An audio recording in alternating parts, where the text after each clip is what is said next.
an impressive young man. BYU won the toss, deferring to the second half. Let's go downstairs to Quinn.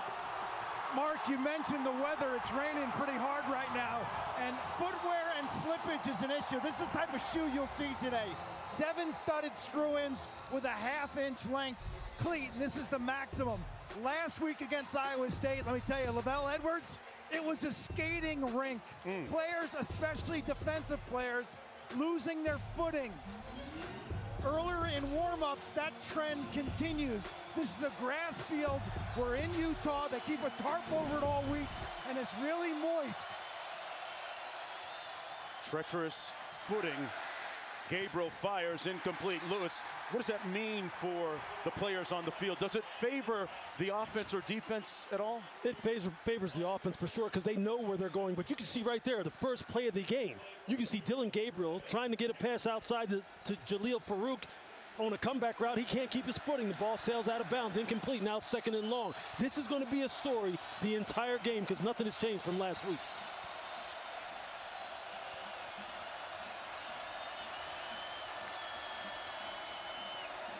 On 2nd and 10, Gavin Sawchuck brought down after a gain of about 1.5 by Mangelson and Max Tooley. Keep in mind that Sawchuck comes into the game this afternoon with a hot hand. He's rushed for over 100 yards in consecutive weeks. Had 135 last week, and we're looking at 3rd and 9. This crowd is already into it.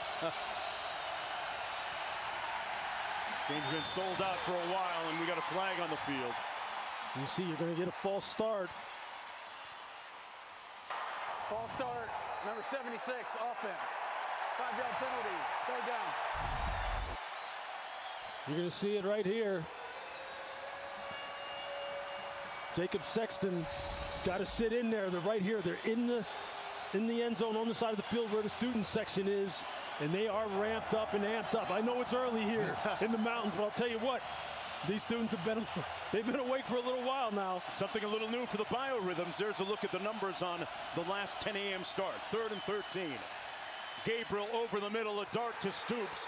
Mr. Reliable, Mr. Dependable, Mr. Inexorable, unyielding for the 1st down. I mean, Drake Stoops, he's always open, says his quarterback Dillon Gabriel. And said he will look for him early and often. There's an example. Going downfield, down the sidelines, and overthrown. Intended for Farouk again. Defended well by Camden Garrett. It'll be 2nd down and 10.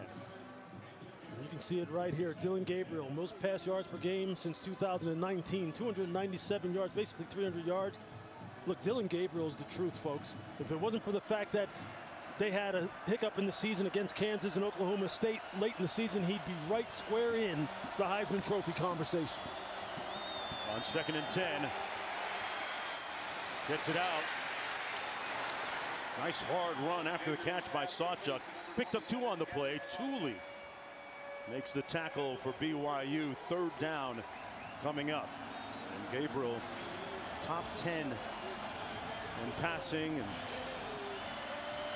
passing is idle. Colt Brennan played at Hawaii as well, all time. 3rd and 8.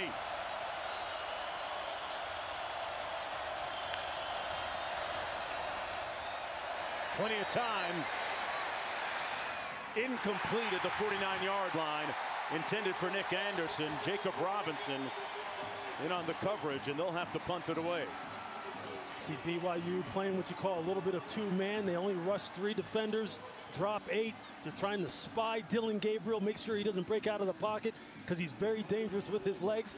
And I cannot stress this enough. Footing is going to play a part in this game. It's going to cost the team a turnover because the wide receiver is going to slip down. Quarterback's going to have an errant throw. It's a factor already. Just keep your eye on it as we move through this contest. Ozinga, the punter. Nyberg with his heels planted on the 10, fields it at the 7 and brings it out to the 13-yard line. It'll be 1st down and 10 after that 49-yard punt for Jake Ritzloff. And Kalani Sitake in his 8th season on the sideline. His team needing one more win to become bowl eligible, trying to snap out of this 3-game losing streak. He was very upbeat in our meetings yesterday. Brent Venables, meanwhile, boy, you look at the 2 consecutive losses. Without those, Oklahoma is right in the thick of the championship conversation. First down and 10 from the 13-yard line for Jake Retzloff, making his 3rd consecutive start. Handed off, a gaping hole up the middle for Robbins. An imperious dash out to the 34. Jennings with the tackle, 20 yards on the pickup. Look, you're just going to see the counters. You're going to see the pullers, and you're going to see a gap just open up. And there it is. You see the kick out right there on the linebacker, Kip Lewis, number 10. And when Aiden Robbins can get the ball north and south and get it going downhill that quickly, he is a load to bring down. And Lewis, he averaged almost 6 yards a carry last week against Iowa State. Rex in motion. He's one of the favorite targets, but they keep it on the ground to Robbins again. 5-yard pickup.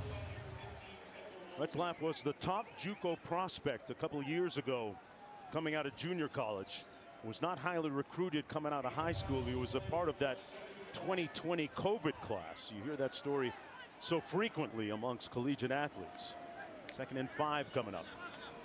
He brings a whole different dynamic to this BYU offense. His ability to get out on the perimeter, to run pass options, throw the ball from different platforms. Fantastic athlete.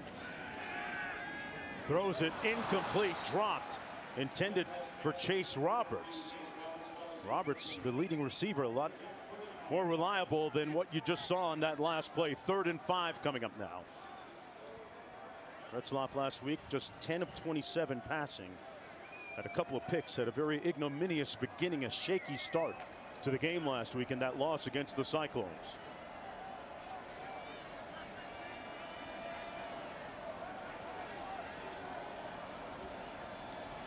Four receivers out on this formation. Robbins in motion. Retzloff incomplete, dropped again, this time by Cody Epps. That's got to be a little demoralizing for the quarterback. It sure is, because look, these are the kind of things that reflect on his stats. But when you have Cody Epps right here in the slot, and he was someone who we talked to yesterday, would have been an impressive young man, and offensive coordinator Aaron Roderick said, look, Cody Epps is someone who we want to feature in the slot. We have some things dialed up for him because we like the matchup of him one-on-one against the Oklahoma DBs, and that time he's against Spears Jennings. You got to make those catches. There's the punt. And back at the 16. Oh, what a hit on Freeman. Gavin Freeman did not call for the fair catch, and he took a hit. Chika Buna making the hit on the 46-yard punt. We're going to take a short break.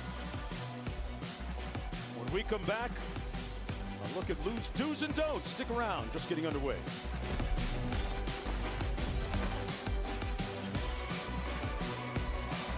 Welcome back, everyone, to Provo, Utah. Mark Jones chopping it up with Louis Riddick.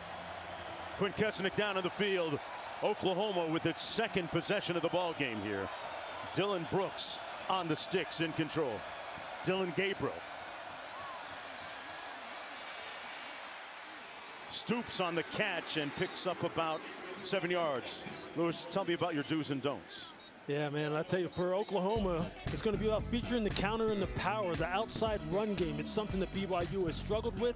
And then for the don't let off the gas. You get a lead, keep going. For BYU, attack both lines of scrimmage if you're BYU, offensively and defensively. False start, number 70, offense. It's a 5-yard penalty, second down.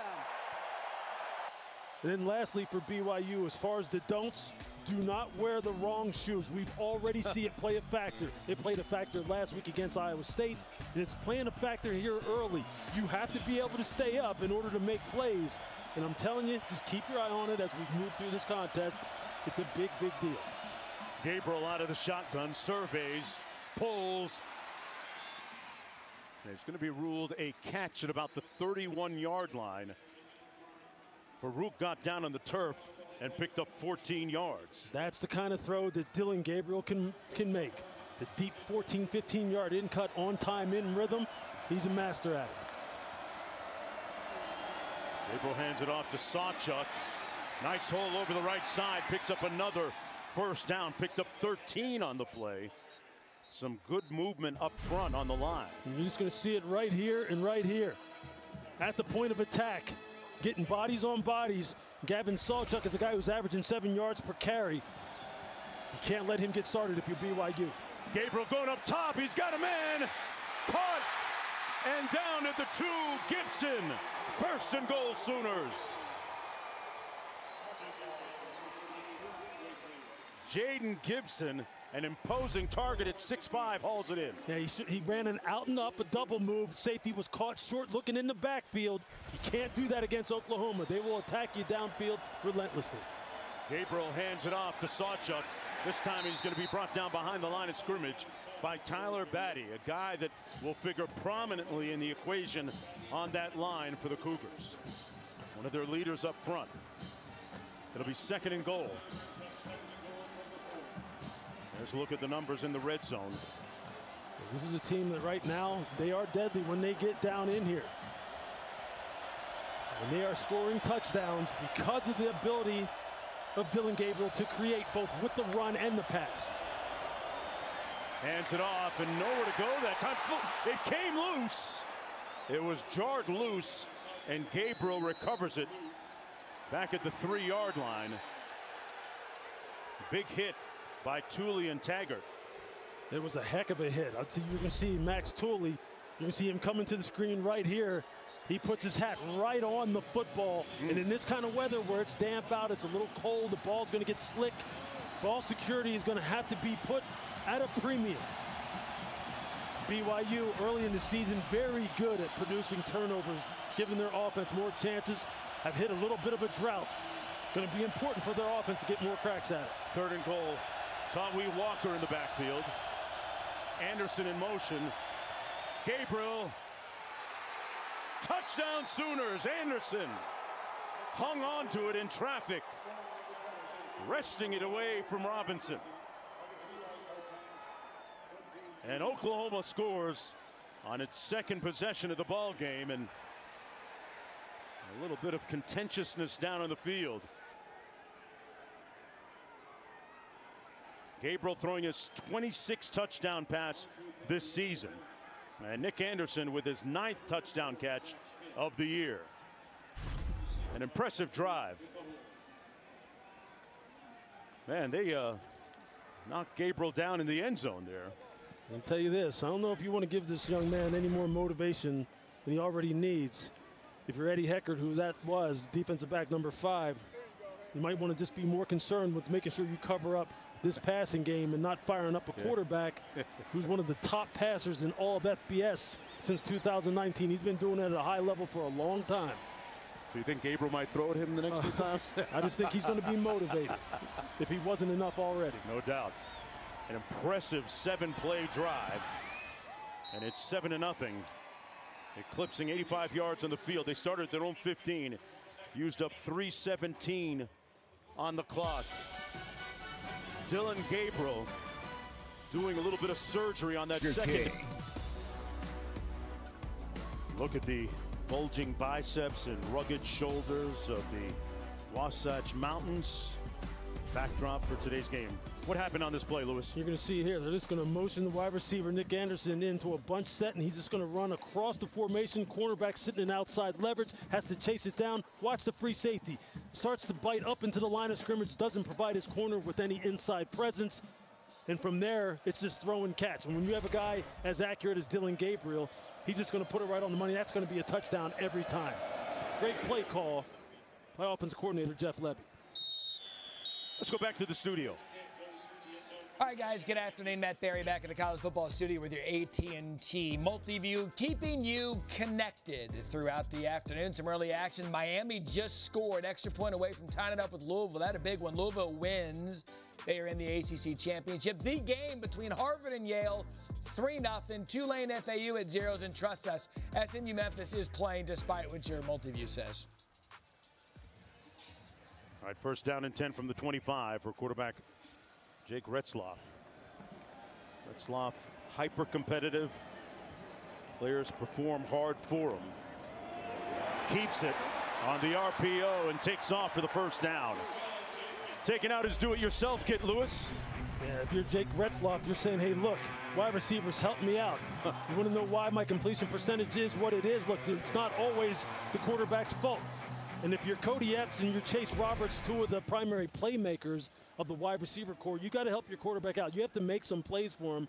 I understand the conditions aren't ideal, but if they want to stay in this game against one of the most high-powered offenses in college football, wide receivers are going to have to come through. First down and 10 after that 12-yard gain. They run it again. Robbins, who's off to a pretty good start on the ground. Stutzman making the tackle for Oklahoma. Well, tonight it's a big Pac-12 primetime showdown. Michael Penix Jr. and number 5 Washington squaring off against the number 11 Oregon State Beavers. Coverage begins 7:30 Eastern on ABC and the ESPN app. Retzloff way off target. Intended for Robbins. Had good pressure up front from Oklahoma, though. Ethan Downs was right in his grill. It'll be 3rd down and a long 3 to go. You see, there's one of those situations where if you're Retzloff, you've got to put that on him. Look, a completion percentage 49.3% on the season. That's just not going to be good enough for this football team, and they're trying to find out what they have in Retzloff. Aaron Roderick, the offensive coordinator, said, look, they want to give him a shot. They obviously want to help him out with the run game. They've gotten Aiden Robbins going here early. But on those clean pocket throws, when you've got an open receiver, you've got to hit him. 3rd and 3. They throw it complete on the edge. Epps with a nice shake in the open field, and a little retribution after that earlier drop. Put a nice move on the DB, Billy Bowman, to gain 13.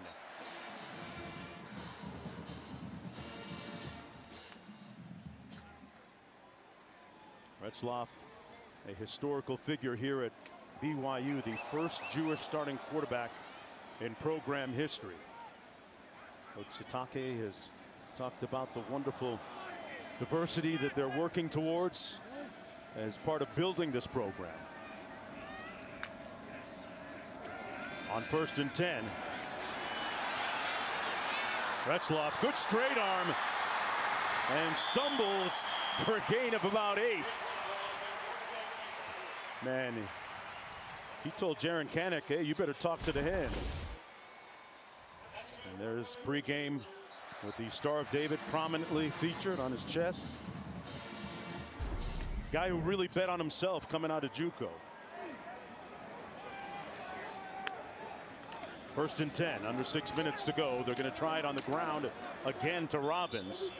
And Lewis, interesting to hear the coaches talk about the offensive package, in particular the offensive line, and using a shorter menu, right? Yeah, they don't have a whole lot of different blocking schemes that will provide this offensive line with a lot of different answers depending upon what kind of fronts that they're getting.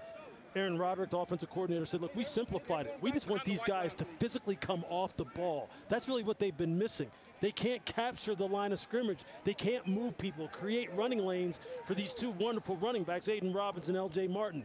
He wants to see them do that today by keeping it simple. Epps in motion. Epps with the catch on the fly. And another first down for Cody Epps at a modern-day high school in Los Angeles. And there's a flag down on the play, though. Let's see if it stands. He picked up 12 if it stays, but early indications are that it won't.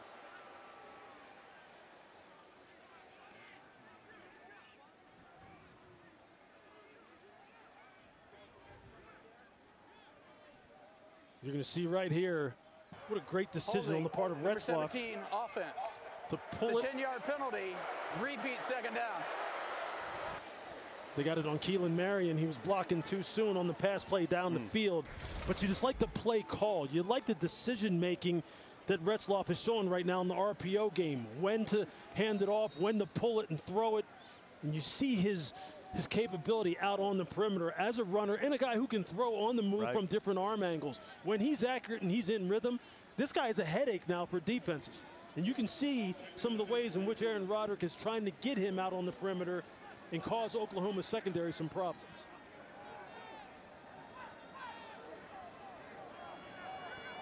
On 2nd and 6. Option into the boundary. Oh man, he lost his footing. How many times have we said that already?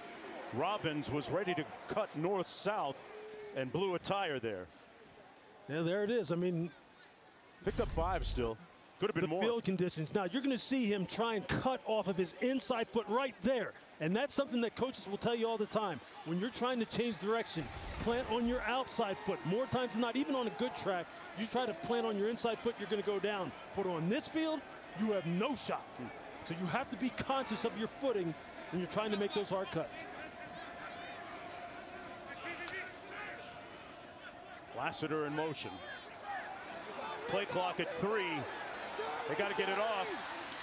They just do. And it's not going to be enough. Stutzman stopping Robbins short of the first down. Q?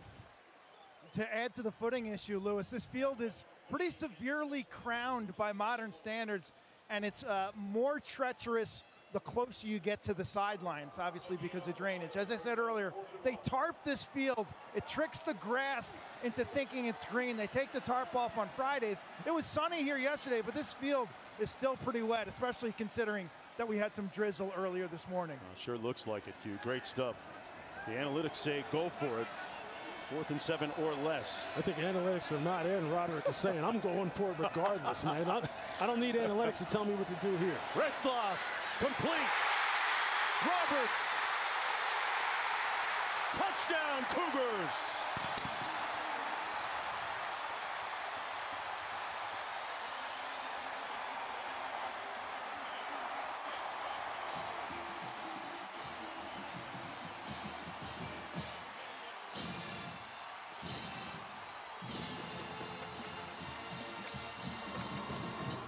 Roberts with his 5th touchdown of the season.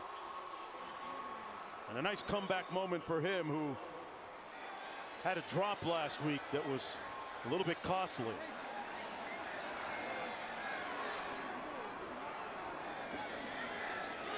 An extra point away from tying this game at 7. And we're knotted at 7 apiece. Well, Lewis, you said that Retzlaff is a headache when he's on his game. The old saying says, bigger the headache, the bigger the pill. No question. I'll tell you this now. You give this young man time. Chase Roberts is a game breaker. And if you don't play solid coverage, they're going to make this game real interesting. I see. Absolutely. Is that the way it works? Hey, man, the coach is giving a little positive reinforcement, telling them what we're going to do next time. Let's keep it rolling. Oklahoma will have it 1st and 10 from the 25. Look, you really like this route combination here. You're going to see Chase Roberts just run the 7 route, but keep an eye on the corner. Get some depth. Get depth safety in this cover 2 scheme, and then come downhill and make the tackle. You see the protection's going to be nice here for Retzlaff. Nice, easy throw. He puts it right on Chase Roberts. Now, make the tackle. Line up to live another down. But to Chase Roberts' credit, he makes the defender miss. That time it was Deshaun McCullough. And now they got the score tied up. And now we got a ball game because this crowd is into it. These kids are fired up.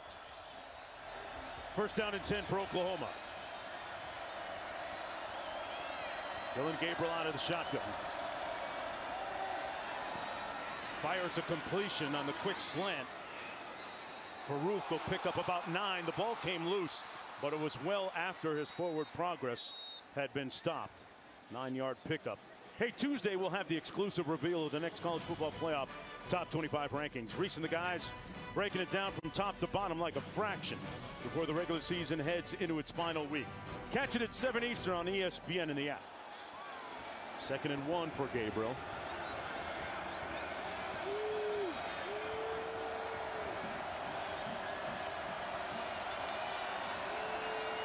Gets it out quick, complete.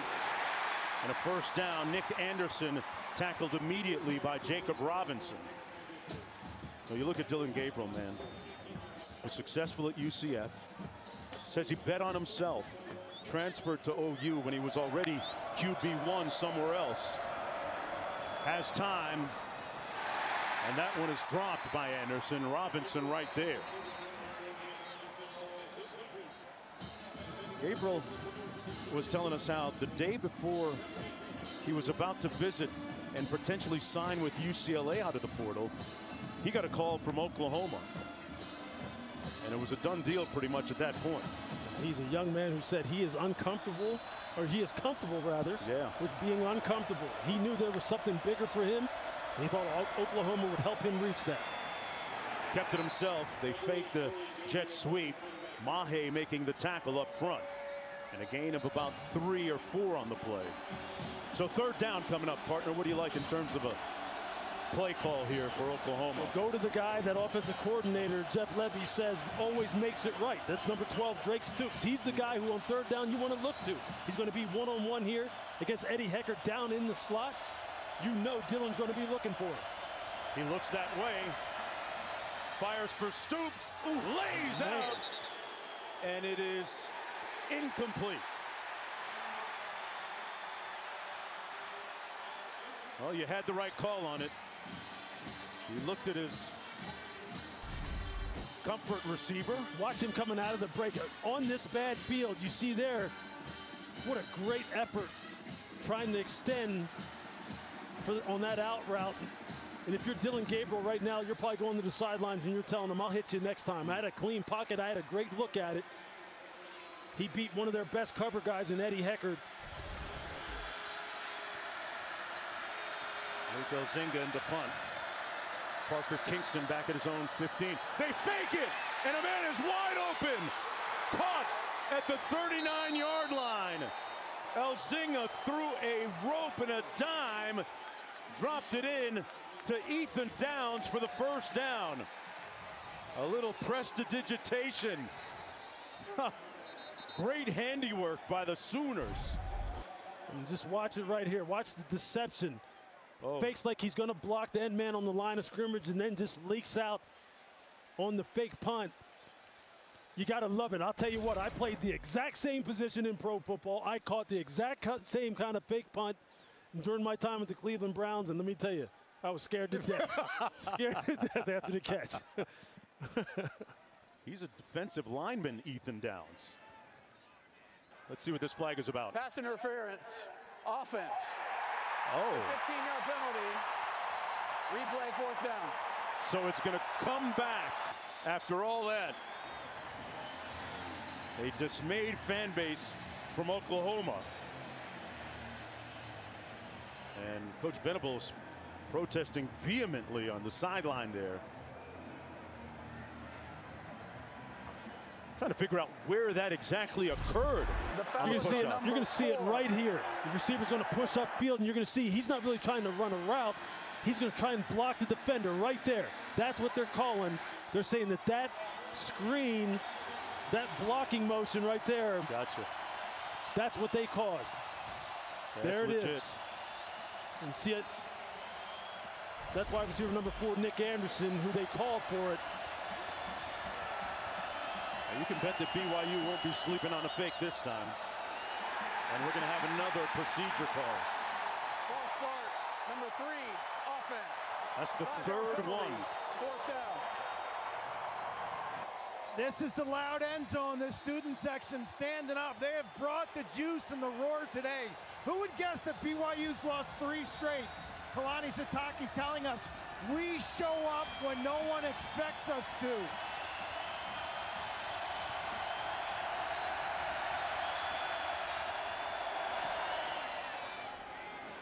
Elzinga's punt goes all the way down to the 25. Parker Kingston. Kingston in the open field. Couple of nice moves all the way down to the 41. A spirited return and brought down by the punter, Elzinga. Let's go back to the studio. All right, entertaining game there, and I've got an entertaining one in the ACC. If Louisville wins, they clinch a spot in the ACC championship. Tyler Van Dyke here to Xavier Restrepo. Miami goes up 14-7, but moments ago, Louisville comes right back. Isaac Guerrero from the 12. We're tied at 14 in Miami. From the 43-yard line, first down and 10 after that 31-yard punt return by Parker Kingston. Robbins in the backfield. Rex in motion. Loose ball, and Oklahoma pounced on it. They get it right back. an egregious miscalculation by the Cougars. Rondell Bothroyd with the loose ball recovery. You can see what they're trying to do. You can see Retzloff is trying to pull this ball out, and then he's just going to flip it to Keelan Marion coming back around on the wide receiver reverse. You can see it right here. He's going to pull it and flip it right there. That's exactly who he's getting to. You could see Keelan Marion already has his hands in position to receive the football. That's the kind of stuff. That's the difference between being a team that's fighting to be bowl eligible and a team that's really trying to make some waves in the Big 12. Now, look, BYU still has work to do, and Kalani Sitake took us through that as far as the reinforcements he needs to bring in here. But those kind of self-inflicted penalties, or not penalties, turnovers, they're just killing. Gabriel complete to the near side of the field. Farouk reverses field and is brought down by Alfred. Boy, just when it seemed like they had a good shot to do something big. See, now here's the time, Mark, where complementary football comes into play. The defense has to step up now, because you know in sudden change, it's probably sooner or later, the offense is going to try and take a shot and see if they can catch you on your heels, catch you sleeping, and get a big one on you. I wouldn't be surprised here on second down and medium to long, Oklahoma tries to go up over the top. Well, the first 15 minutes in the books here in Provo, Utah. Tied at 7 when we come back. 36, it's second down and 4. Dillon Gabriel has connected on 7 of his last 9 pass attempts. And he hands it off to Sawchuck, who slips and falls shy of the 40, was running cautiously, patiently looking for a hole. See, there's one of the first times that you see some of the weak side counter action where they're trying to get some pullers on the perimeter. And Sawchuck read it perfectly. Again, trying to cut on that inside foot. Did you see that? You got to get your outside foot in the ground in order to give yourself a chance to stay up on a bad field. 3rd and short.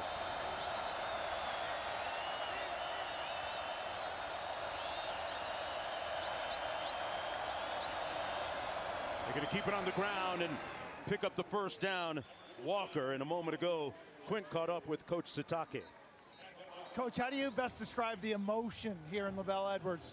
Well, we're all over the place, but we can't keep shooting ourselves in the foot with the issue and the boss, the handoff, and we got to get that fixed. But I like the energy for the guys, and we're getting some stops on defense. Got to find a way to force turnovers. Hard to do on a really talented quarterback that has a lot of composure. How do you fix that? Yeah, we just got to get to them. I mean, you have to give Oklahoma a lot of credit. They're good at pass protecting and run blocking, so we got to find ways. If it means bringing more people, then we got to do it. Thank you, Coach. Thank you. 5-yard gain on that Gabriel run. Hands it off. And a spirited run by Walker to pick up another first down. Alfred making the tackle on the play for BYU. You mentioned the counter a little minute ago.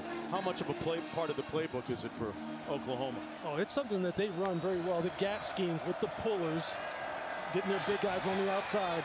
Going to throw it this time, incomplete, intended for Farouk, working against Garrett. But to expound on that point, they're also a team that can run the ball inside on zone blocking schemes, as they did in the play previous to Walker. And I'm a little shocked that they haven't really tried to establish the run game a little bit more here early on, given the troubles that BYU has had stopping the run over the past 2-3 weeks in particular. Yeah, just 35 yards on the ground so far. 2nd and 10, Gabriel. Into the end zone, got a man! Touchdown, Gibson. He got the foot down and made the catch. And Dillon Gabriel already with his 2nd touchdown pass of the game. And just watch Jaden Gibson right here. Watch him get that right foot down right there.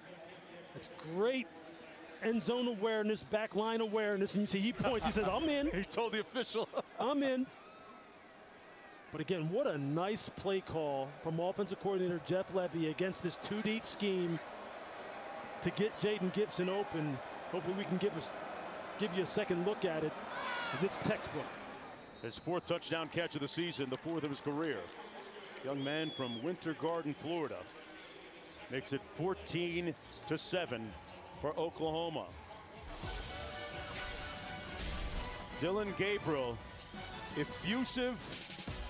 And this is just a great route combination. Just watch this. You're going to have Stoops run the in cut, and you're going to have this on the post. And watch here. Watch the safety right here in the middle of the screen. He's going to bite on the in cut of Stoops. Gabriel sees it and puts it over his head for the touchdown. It's a classic cover 2, cover 4 beater, and they dialed it up at the perfect time. You're going to see here, just watch the safety bite down on Stoops right there. And here he goes. He puts his hand up saying, hey, give it to me. And you see Dillon Gabriel, he just fades left. He probably stared right at the safety and said, hey, come on down on Stoops so I can throw this post over your head. And he hit it perfectly. If you do not play airtight, fundamentally sound pass coverage, this young man will chew you alive. And he's putting on the clinic so far. Part of a great lineage of quarterbacks off the island in Hawaii. Robbins on the run, nowhere to go. Let's go back to the studio. Gentlemen, got an update on Michigan. They've had the adversity off the field, on the field. They just keep playing football. Scoop and score. Talia Tagovailoa fumble. Dominic Moore, scoop and score. Michigan up 16-3, end of 1. All right, back here, 2nd and 10. Robbins in the backfield.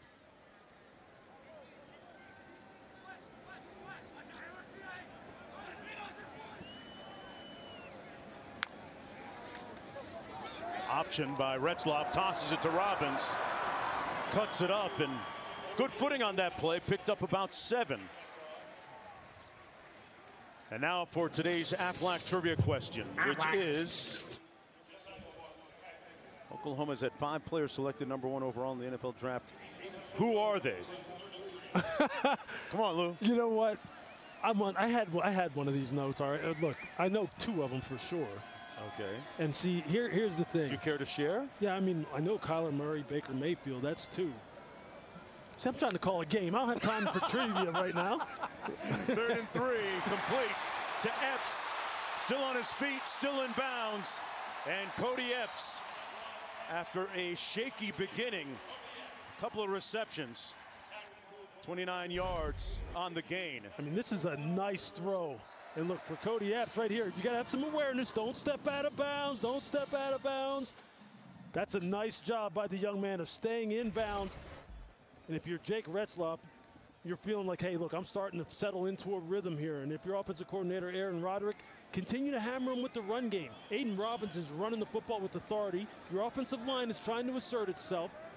Just no self-inflicted penalties and or turnovers, and you're in this game. Retzloff hands it off to Robbins. It was interesting in speaking with Cody Epps a little bit earlier yesterday. He talked about the early season slump he was in a great conversation with Kalani Sitake, his head coach, impressing upon him the law of attraction, which basically states you put positive vibes into your mind and speak positive things out, and they come back to you. And so far, they have come back to him after that shaky beginning. And in this day and age, with wide receivers want as many targets as possible, maybe sometimes, regardless of whether or not the team is having success, this young man is a breath of fresh air. He said, I'll do whatever is necessary to help us win. Block, catch, whatever it is. Trying to play catch up right now. Retzloff. Incomplete. I think we got another drop by Chase Roberts. Jeez. And look, if you're Jake Retzloff right now, the way he's navigating the pocket and he puts it right on him, you got to catch that securely and bring it in. You got to have strong hands. I know the corner is all over you. Wagner is all over you, but you got to make that catch. Can I bail him out and say it was behind him a little bit? No? He's too good of a player to not be able to make that catch. Right, you're a tough guy. This guy, look, I'll tell you this. Look, we've seen Chase Roberts make some one-handed catches that are just unbelievable. He can make those plays. That's a great point. He's shown us better. 3rd and 7. Bunch formation to the right. Retzloff pulls. Caught at the 15. Chase Roberts went right back to his guy. He heard you, Lewis. I absolutely love it. I love the play call on the part of Aaron Roderick, and I love Retzloff going right back to him. And if you're Chase Roberts, you're going, hey, look, man, even the best of them, we drop some now and then. Great looking athlete, was down on the field, able to get a good look at Chase Roberts. He's built like a greyhound, man. Looks like a guy who can run all day long. And you see Aaron Roderick there on your screen. He's got a nice rhythm going right now between the pass game, getting Cody Epps involved in the short and intermediate game, chase down the field. Nice flow to this offensive play call. On first down, little RPO, Retzloff keeps it inside the 10. Hit hard at about the 8-yard line by Key Lawrence. Picked up 6 on the play. Second down coming up. You see what Retzloff brings to the offense that Keaton Slovis doesn't bring. When you have an offensive line that's struggling, you need the defense to have to account for the quarterback because it messes up their numbers. Because now the quarterback is a viable threat in the run game, and that's what he brings to him, as well as being a guy who in the pocket can avoid the rush. Offensive coordinator Aaron Roderick told Retzloff the old adage from one of his favorite coaches, if it's free, take 2. Time to eat here. Takes the easy throw. Smith lunging, but brought down shy of the end zone. They're going to mark it short at about the 2-yard line, but still enough for a first down, so it'll be first and goal. Well, that's a nice effort by Deion Smith on a bad field. You see him get that outside foot in the ground, no slippage. Almost looked like he got in. Retzloff going to keep it. Foot race and pushed out of bounds right at the line of scrimmage. Woody Washington there to knock him out. That's a heck of a play by the corner, Woody Washington, fighting off the block of Keelan Marion out there on the perimeter. That's about as good as it gets as far as corner play against the run. This current drive, 9 plays, eclipsing 74 yards. Cougars trying to tie this game up and work towards snapping that 3-game losing streak, and in the process becoming bowl eligible. That's what's at stake for them this afternoon. Pardon me, this morning.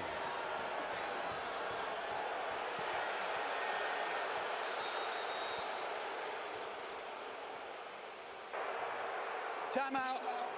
BYU. They're first of the half. Cougars going to call a timeout. BYU made a late sub. Oklahoma was allowed to match.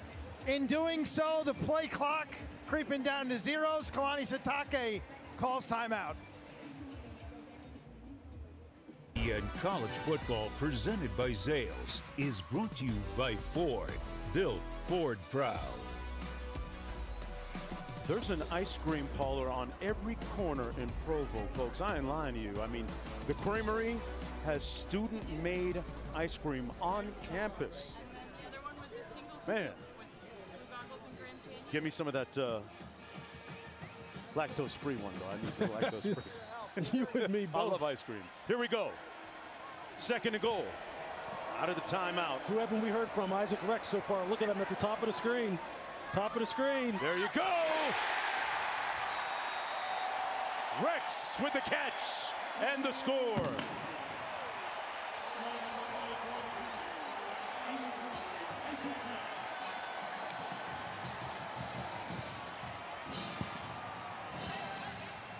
His 3rd touchdown catch of the year. The 24th of his career. Most touchdown catches by a tight end in BYU history. You see they're just going to look for the big man. You can have him one-on-one outside with the corner. If I'm Retzloff, hey, man, you might want to put that up a little higher because this Isaac Rex is 6'6", 255 pounds. And you see the big man can go low and secure the catch. Out of the snap of Austin Riggs. The extra point up and good. And we are knotted at 14 apiece. But look who's coming back to take the field for the Sooners offensively. One of the Quasars off the island in Hawaii. Dillon Gabriel on the sticks in a minute. Sir. 5 #1 picks in Oklahoma's history, and I don't know if my partner was getting phone calls from all his GM buddies and former players, but yeah, he got the answer anyway. Look, you're an Oklahoma fan. You don't know this answer? Selman, Billy Sims, Baker, Sam Bradford. I mean, Billy Sims was the dude now. Kyler Murray. I mean, these guys, look, Oklahoma has a history that is second to none. The number of #1 overall picks, Heisman Trophy winners, Big 12 championships. They've got it all. They've got a history that can match anyone's. And the latest guy right there on your screen, Dillon Gabriel. Yeah, we got a spoken word that's going to document some of the greats through time in Oklahoma history. Used to love Billy Sims, big afro sticking out the back of his helmet. The very best. The very best. My parents wouldn't let me grow one. I don't know. Yeah, me neither. 1st and 10. Gabriel hands it off to Walker into the boundary. Keeps those feet moving and churning. And close to a first down. You know, we talked about Gabriel and the litany, the procession of great quarterbacks from Hawaii. Very proud and grateful for his Hawaiian roots and a very close community over there. His father played football at Hawaii. Look at that list. Mariota, Milton, Tua. Actually, Mariota often texts with Dillon Gabriel. Before and after games, that pass incomplete, almost picked off in the secondary by Bamba. We got a flag down on the play as well, intended for Nick Anderson. Pass interference, number 19, defense. It's a 15-yard penalty and automatic first down. Yeah, they got him. It was a double move. And Bamba grabs the jersey of Nick Anderson. He grabbed it. He got him. That's an easy call to make for the officials. But this downfield vertical passing game is really putting a lot of stress on this BYU secondary, especially when they're not getting any pass rush up front. Gabriel on first down. Gets it out, and it's caught by Drake Stoops. There's another flag down on the play. 12-yard pickup by number 12. Pass interference, number 5, defense. That penalty's declined. The result of the play is a first down. Kalani Sitake told us yesterday he's a huge fan of Dillon Gabriel. He's been following him since his days in Hawaii, but he can't be a fan of him this afternoon. We understand why. 1st and 10. The strength of the BYU defense is the secondary. Eddie Heckard, Jacob Robinson, Camden Garrett. These are the guys who have to play their very best against this high-powered passing game of Oklahoma. They just have to play fundamentally sound and not get handsy. Don't grab, don't hold. Rely on your technique and your training. Gabriel in the pocket. Sacked back to the 47 by Cravens.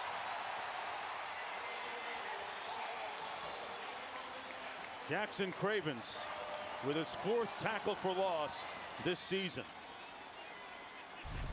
You're going to see Cravens right in the middle of your screen against the center, one-on-one, Andrew Rain. And you see him, he just hits him with the power, and then is able to get his hands off of him. And as Dillon Gabriel's trying to step up in the pocket. 10 sacks for BYU defensively this year. 2nd and 19. Gabriel hands it off to Sawchuck, makes it down to the 40. Picked up about 7 on the play. 3rd down coming up. And there's that weak side counter run with the pullers, pulling the backside guard and tight end. That's something that offensive coordinator Jeff Lebby needs to get to. Needs to get this running game going, because right now they're a little bit one-dimensional. Little motion up front. Gabriel fires, Stoops on the other end. The catch and a first down to the 16-yard line. Let's see if it stays or not because of the flag. It appeared to be Latui. Offside, number 10, defense. That penalty's declined. Result of the play is a first down. He makes me right. The words of Coach Lebby, the offensive coordinator. He's always open, according to Brent Venables and quarterback Dillon Gabriel. That was textbook. The shake and bake move to get off press coverage. The synergy between Stoops and Dillon Gabriel is just magic. You see it week to week. Stoops over 700 yards receiving this year. Picked up 24 on the last play. I don't know, maybe they don't need to run the football. Maybe just put it in the hands of Dillon Gabriel. Handed off this time to Sawchuck. You know, back to Stoops. He's been prolific this year, over 700 yards receiving. Of course, he is the son of former head coach at Oklahoma, Bob Stoops. He had 22 receptions for almost 300 yards and 4 TDs over the past 2 weeks. Coming into this game, he just went berserk against West Virginia. He was all over the place. And as Quint just mentioned, Dillon says he's always open. He's one of those guys who can just make a play call that looks wrong right with his football instincts. 2nd and 7. Stoker in motion, Stoops on the jet sweep. Tried to slam on the brakes and lost his footing, but he had company, Eddie Heckard, there to make a statement. And 3rd down coming up, Lewis. I see Eddie Heckard. I see Eddie Heckard. Remember, he had some words with Gabriel earlier. Watch him come out of the top of your screen. Look, I like it. Yeah, I like it. He had something to say. This is a big 3rd down. Now, who do you take care of? You've got to take care of Drake Stoops. Take him out of the situation. You see him in the bunch set at the top of the screen. And Oklahoma. Timeout. BYU. BYU calls a timeout. They've got 1 remaining when we come back. Got to know where Drake Stoops is if you're BYU. There he goes in motion. Gabriel looking that way, going through progressions, and fires a dart complete. Let's see where they mark the forward progress. It's going to be Austin Stogner with the 1st down catch at the 5. Picked up 10, and it'll be 1st and goal. You give Dillon Gabriel time. He was looking at Stoops down at the bottom of the screen, came backside to Stogner. Excellent execution on the part of the quarterback.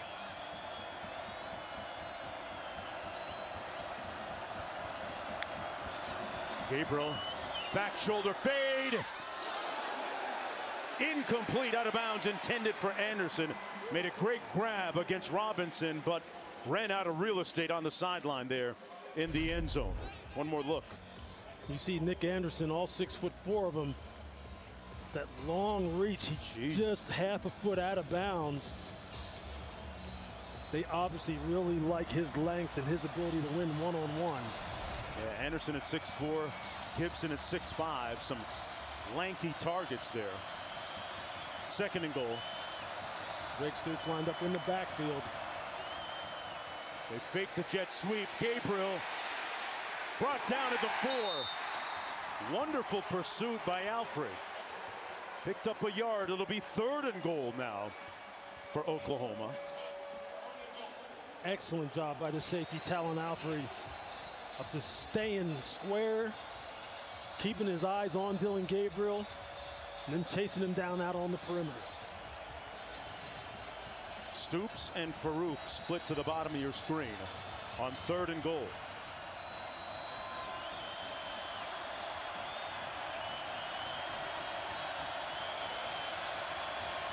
Stoops in motion. Gabriel with plenty of time. Incomplete. And it'll be 4th and goal, intended for Anderson.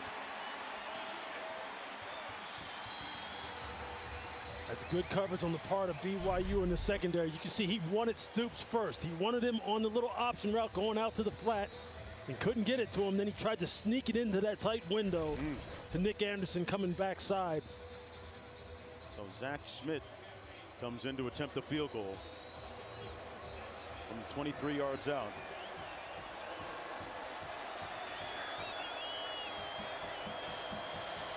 He's 11 of 16 on the season. And he gives the Sooners a 3-point advantage. Right now, we mentioned it earlier, Lou with a little reminiscing on the great history and a spoken word on Oklahoma. The race for diversity began sooner than later. In 1956, Apprentice begat an avalanche of good to greater. After that, there was a steady stream. Billy, the Boz, AP, endless it would seem. Sam, Jason, and Troy. Wait, there's still more for your viewing joy. Add Baker, Kyler, and Hurts to our talented Oklahoma theme. One thing is true, greats abound for the Crimson and Cream. Wonderfully written by producer Kim Belton. Absolutely. Well spoken by you, partner. And what kind of impact did those historical figures have on you? Going back to the days of Billy Sims, I remember watching him on my little 8x10 black and white TV in my room back in southeastern PA, man. I loved Oklahoma. I loved the wishbone. I loved Barry Switzer. I loved everything about that program. Now, ironically, coming out of high school, highly recruited, football player, Oklahoma's the one school that didn't send me a letter. I still hold it against y'all, but I love the school. I love the history. Free kick out of bounds. Number 34, kicking team. Let's take a look at our Big 12 Spotlight, presented by T-Mobile 5G Home Internet. Look who's up top in the most conference titles. Oklahoma with 14. Great lineage of football, and man, my favorite era with them was the Jamel Holloway wishbone era. Absolutely. I mean, his got started right after Troy left, Aikman left, and went to UCLA. And Jamel, Brian Bosworth, Tony Casillas, those days, they were unstoppable. BYU, that's going to be a lateral out of bounds on the throw. Thrown behind him, intended for Epps. It sets up a 2nd down and 10. That's going to be a loss of 4. 2nd down and about 14 coming up. And looks like Oklahoma's going to call a timeout here with 2:34 to go. Big 12 Now on ESPN Plus is a must-have for Big 12 fans. Today's featured college football matchups include Cincinnati against West Virginia 2:30 Eastern and Baylor versus TCU at 3:30 Eastern. If you're a Big 12 fan, you got to have it. Sign up today at ESPNplus.com/Big 12 Now.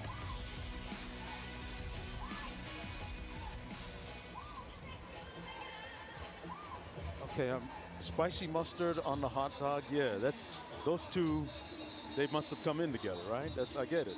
And ketchup too, the 3 of them. Where's relish? He didn't have a ticket. Sold out crowd. And Q, they've had a lot to cheer about so far.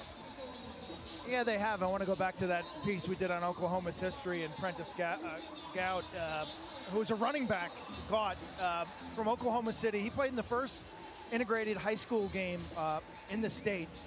His freshman year at Oklahoma, they didn't give him a scholarship, so a bunch of local black doctors and pharmacists actually paid for him to attend, and he got a scholarship after 1 year. 2-time academic All-American, All-Big 8, NFLer for 7 years. And after it was all said and done, Mark, he went back and got his PhD. Wow. Wonderful story going full circle.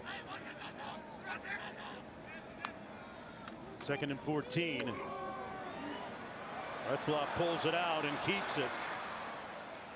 Going to pick up about 2 yards on the play. Brought down by Walker. Oklahoma with 2 timeouts remaining. BYU with 1. They're going to spot it at about the 32-yard line. Timeout, Oklahoma. This is their second of the half. Going to burn another timeout. Each team with 1 timeout remaining now. And what you just love about how Oklahoma is playing right there, especially on this series right here. Look, everyone thinks that all the pre-snap adjustments and brain power is limited just to the offense. Not even close. You saw Kip Lewis right there, Kobe McKenzie, the 2 inside backers, calling out the play. Kip Lewis told them exactly where the play was going, and they adjusted to it perfectly, absolutely perfectly.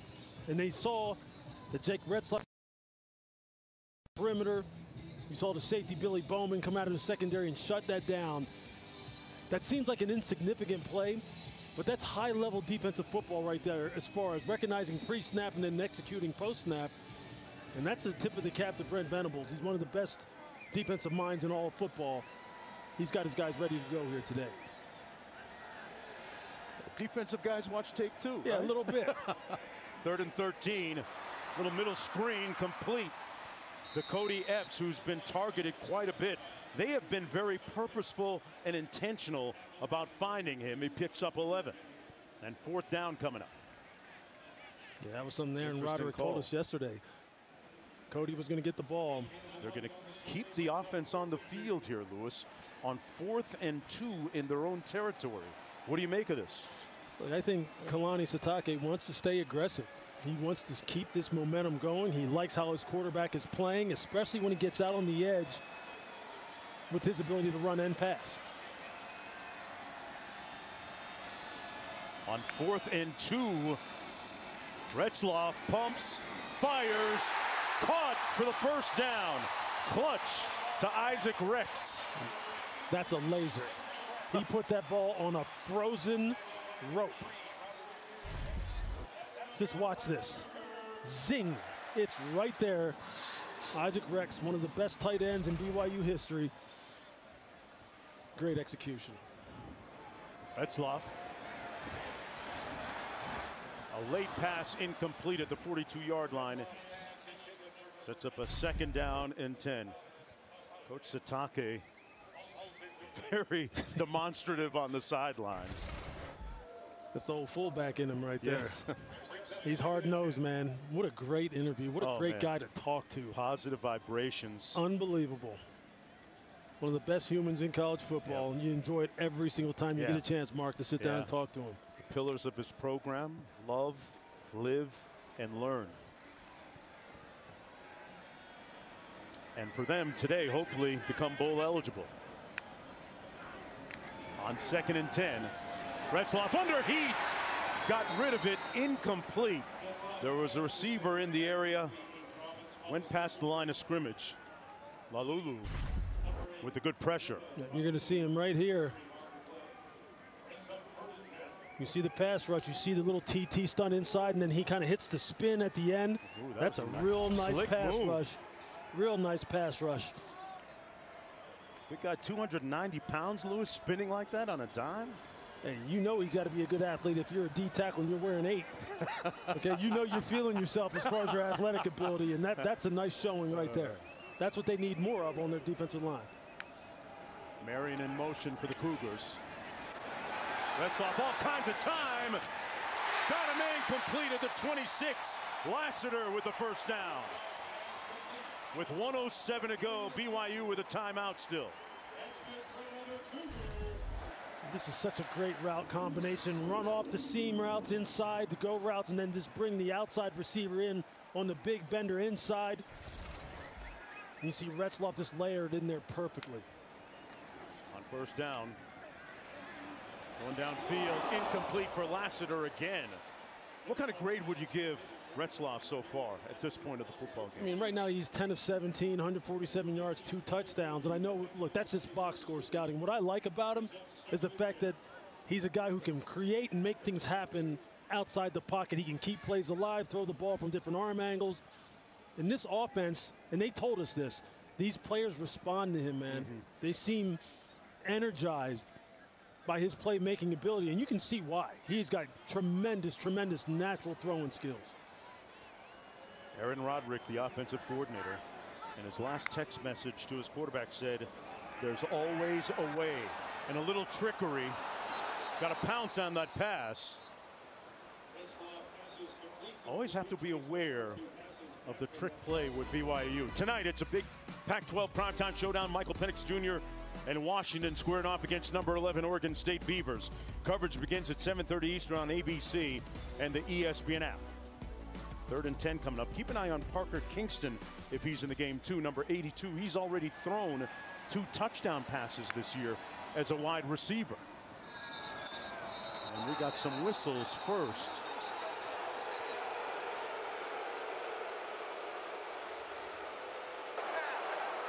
Prior to the snap, the previous play is under further review.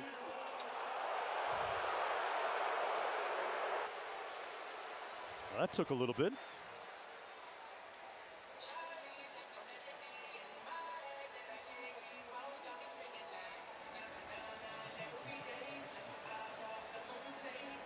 I wonder if they're going to look and see if the second pass there was a forward pass or not.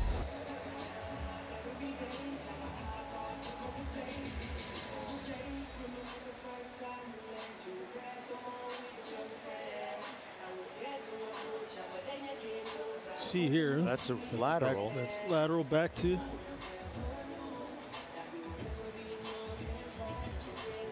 Trying to see where Chase Roberts released the ball from. He's at the yard line. Was that?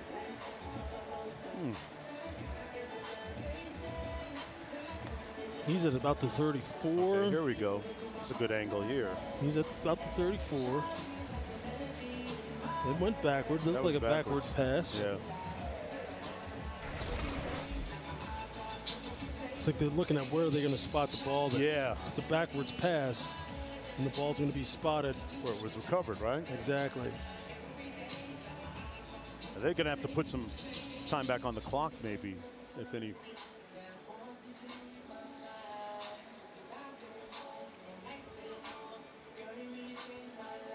So the officials looking at this. BYU on the move, though, with 41 seconds to go in the first half. It was an interesting play call at that time, especially considering the kind of momentum that this offense has had. The passing game is just working naturally. I don't know if do you really need to go to trick plays at that time that involve so much different ball handling and passing the ball back and forth across the field. Right. On a surface that isn't exactly trustworthy, too. And here it could cost you field position if they do, in fact, roll. Aaron Roderick, the offensive coordinator, he got a deep bag of tricks. We've seen it. Had them earlier against Kansas.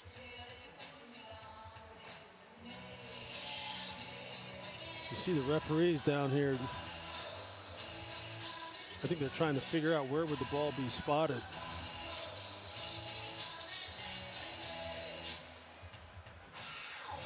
Well, folks, we're as perplexed as you are at home. Here's another look at it. That's close. That is, I would have to say that's a backward pass. Well, clearly there's some confusion down on the field. Early start for officials, too. Brent Venables getting the explanation.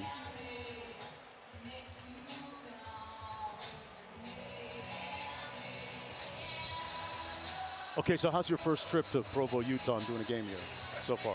Well, I'll tell you, actually, this is my second doing a game. But I'll tell you, this is my third trip to Provo overall because I played here as a freshman.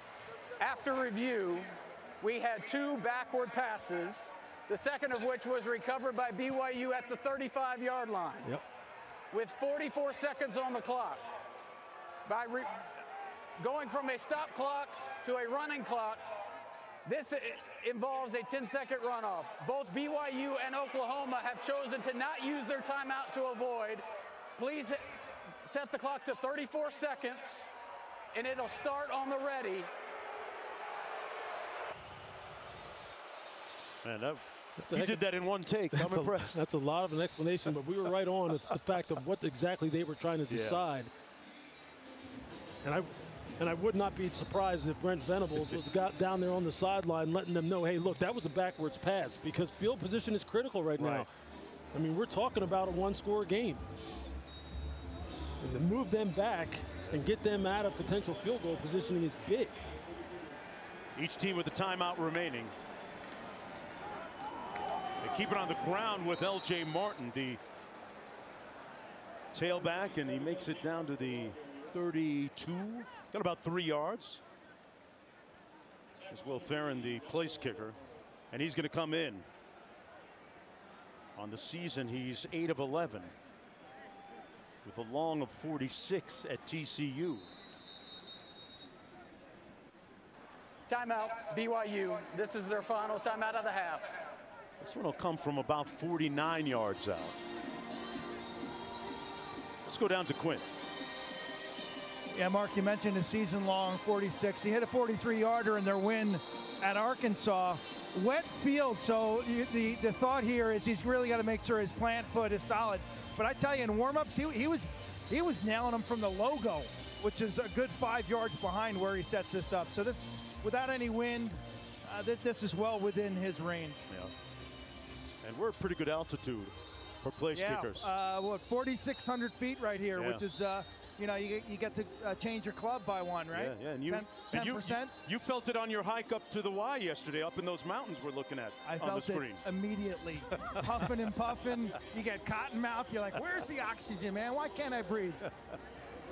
Well, the ball will travel a little bit further, tangibly further in the lighter, thinner air at over 4,000 feet. This is going to come from 49 yards out. Will Farron for the tie. You can tell by the cheers that BYU answering the call, the early call today, to knock the game at 17. Coach Sataki said, hey, we tend to play well when people don't expect us to show up. Playing well. Get a look at that in just a moment. BYU will have possession of the football to start the third quarter. Keelan Marion back on his own goal line, ready for this kick. It'll be 1st and 10 from the 25. And Lewis, let's take a look back at the offensive showcase of the quarterbacks. Yeah, it's really been a show by both of these guys, starting with Dillon Gabriel. You see him push the ball down the field on a regular basis here today. The big shots down the field to Jaden Gibson there for the touchdown in the back of the end zone. That's as good of a throw as you'll see in college football. And Jake Retzlaff making his 3rd start for BYU. You see that dual threat capability, his ability to run the football, throw outside the pocket, and the way the team responds to him there, hitting one of the most productive tight ends in the history of BYU and Isaac Rex. What a great start for Jake Retzlaff. What a great start for both of these quarterbacks.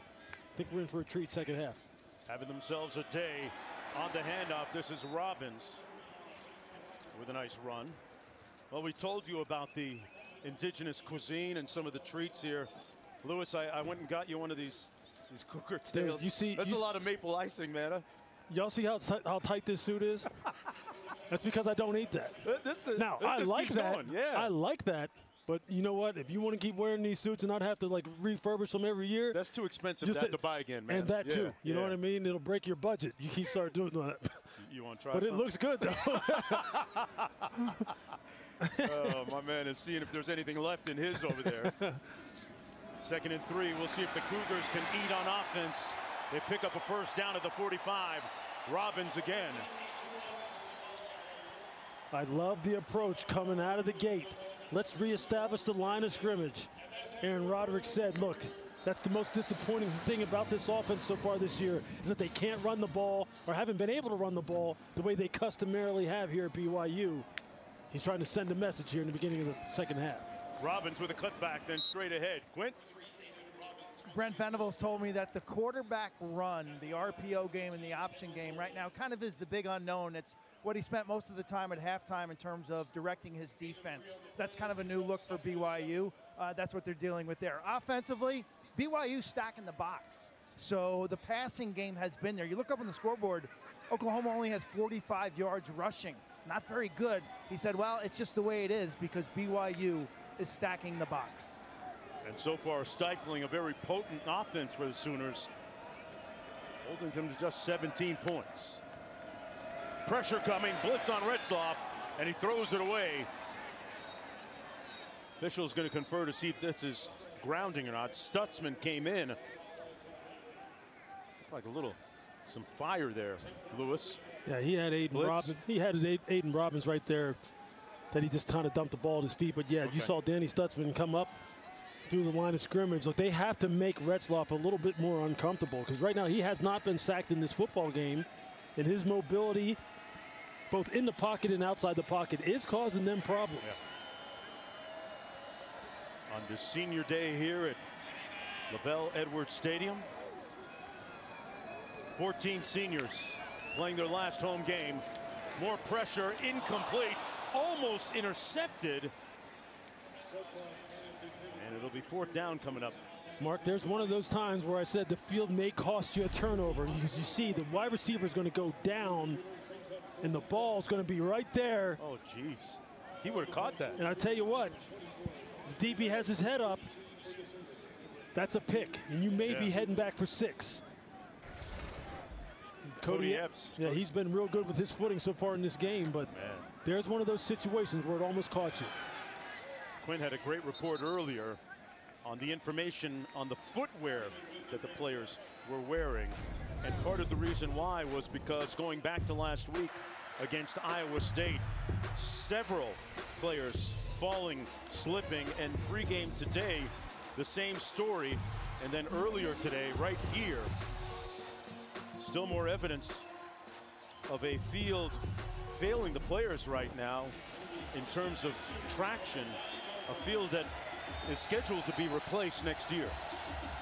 That's the good news. It's a big deal because as a player, when you start thinking about, am I even going to be able to stay up? It just affects your game all around in ways you can't even imagine.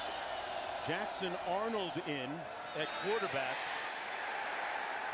for Gabriel. Complete to Sawchuck. Let's go down to Q for more. Yeah, the preferred footwear for these players today has been the screw-ins, basically. 7 studded screw-ins. ½ inch is the NCAA limit. You can try to put washers in there to extend them, but it's not like the old days, Lewis, in the NFL, where guys were wearing 5/8 or 3/4 inch cleats. Yeah, I know it very well. I wore them back in the days of the Cleveland Browns. And one of the big stories right now, absolutely, besides the footwear, is Jackson Arnold in at quarterback for Dillon Gabriel. The question begs, why?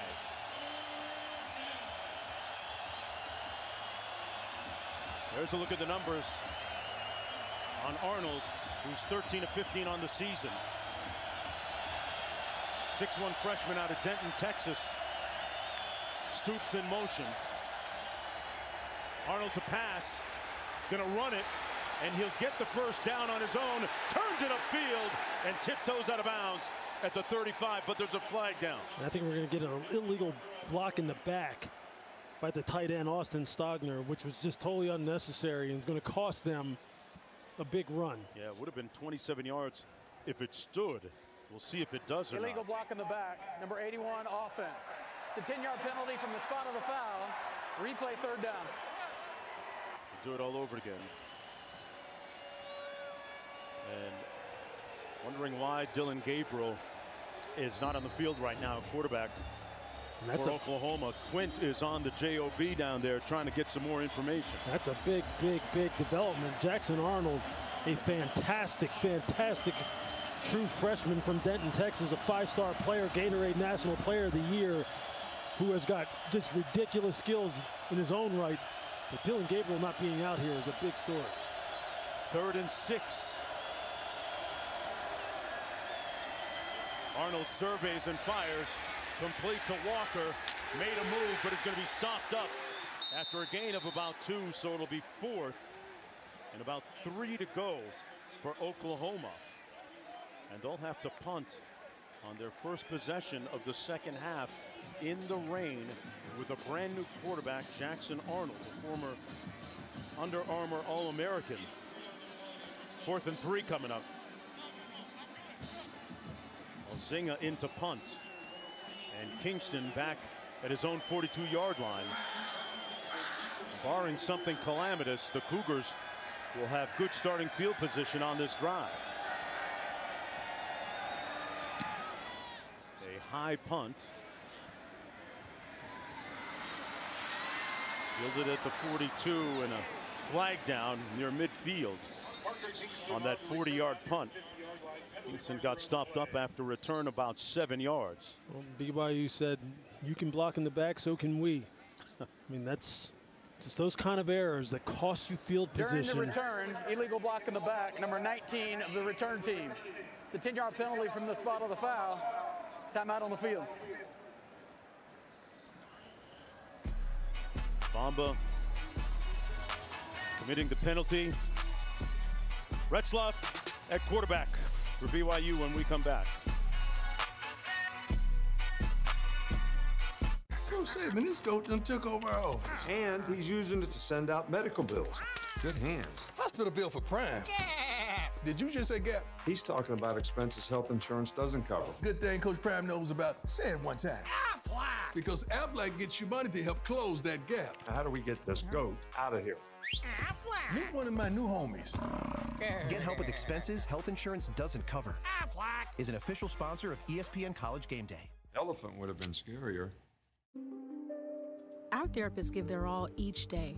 And while we're in the business of taking care of others, it's important to make sure our therapists know that with benefits from Principal, they're taken care of too.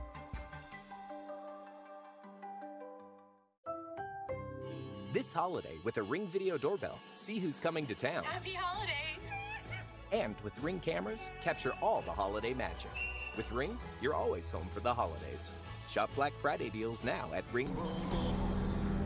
Nissan has a car for everyone. Every driver who wants more. More turbo. More freedom. More electric.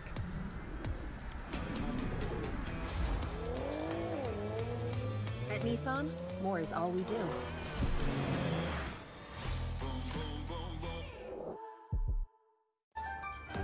Oof, my cable internet bill exploded. That's some yada yada. But Metro has 5G home internet for $20 if you're eligible, with no exploding bills and not a yada yada. Good. I'm tired of rearranging these. 5G home internet for $20. Only at Metro. Oh, hello. Hi. Did you know that every load of laundry could be worth as much as $300? Really? And your clothes just keep getting more damaged the more times you wash them. Downy protects fibers, doing more than detergent alone. See? This one looks brand new. Saves me money. I'm starting to like Downy. Downy saves loads. Knowing where you live doesn't control what you watch. It means always seeing your team in action. Knowing you have access to 50 exclusive NHL games means knowing your plans for the next 6 months. To know hockey is to love hockey, and to love hockey is to have ESPN+. 10.5 minutes to go in the third quarter, just underway here in the second half. And the big story for Oklahoma is that Jackson Arnold is in the game for Dillon Gabriel right here, who took that hit late in the first half. Still no information on his condition. That play happened with 3:31 to go in the first half.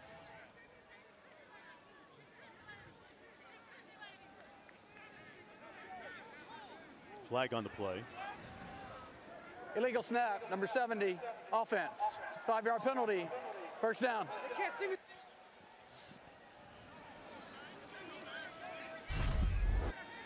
So this is the play once again with 3:31 to go in the first half. Gabriel on the run, tackled by Alfrey, and that was Oklahoma's last possession of the first half. And in the first possession of the second half, he was not there. Blitz! Ratzlaff throws it incomplete. And no flag on the play as Rex tried to make the catch. Woody Washington coming up to knock it away. And a chorus of boos showering down from the sellout crowd. And I can see why. I can see why. I think Woody Washington arrives early here. You can see it. He's already making contact. Yeah, that seems like a missed call on the part of the referees here against Oklahoma in corner Woody Washington. 2nd and 15.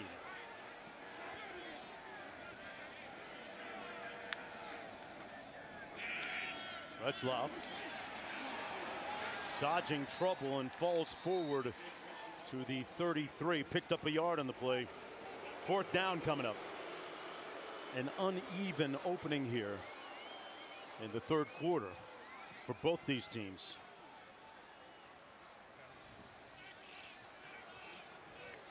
Quint, what do you have for us? News in terms of Dillon Gabriel from Mike Hauk, their director of sports information at Oklahoma. Dillon Gabriel is injured and unlikely to return to action today. That is stunning. Pass complete. And it hit immediately is Parker Kingston. It'll be 4th down coming up. Bowman there closing quickly to make the stop, and BYU will have to punt on that loss of 4. Yeah, that's a big time play right there by Billy Bowman. But that's a big missed call on the part of the officials on that pass interference by Woody Washington. And it's even bigger story now that Dillon Gabriel's not in this game, and the true freshman Jackson Arnold has to take over. tie score here on the road. Freeman back for this punt to the 15. Made one tackler miss.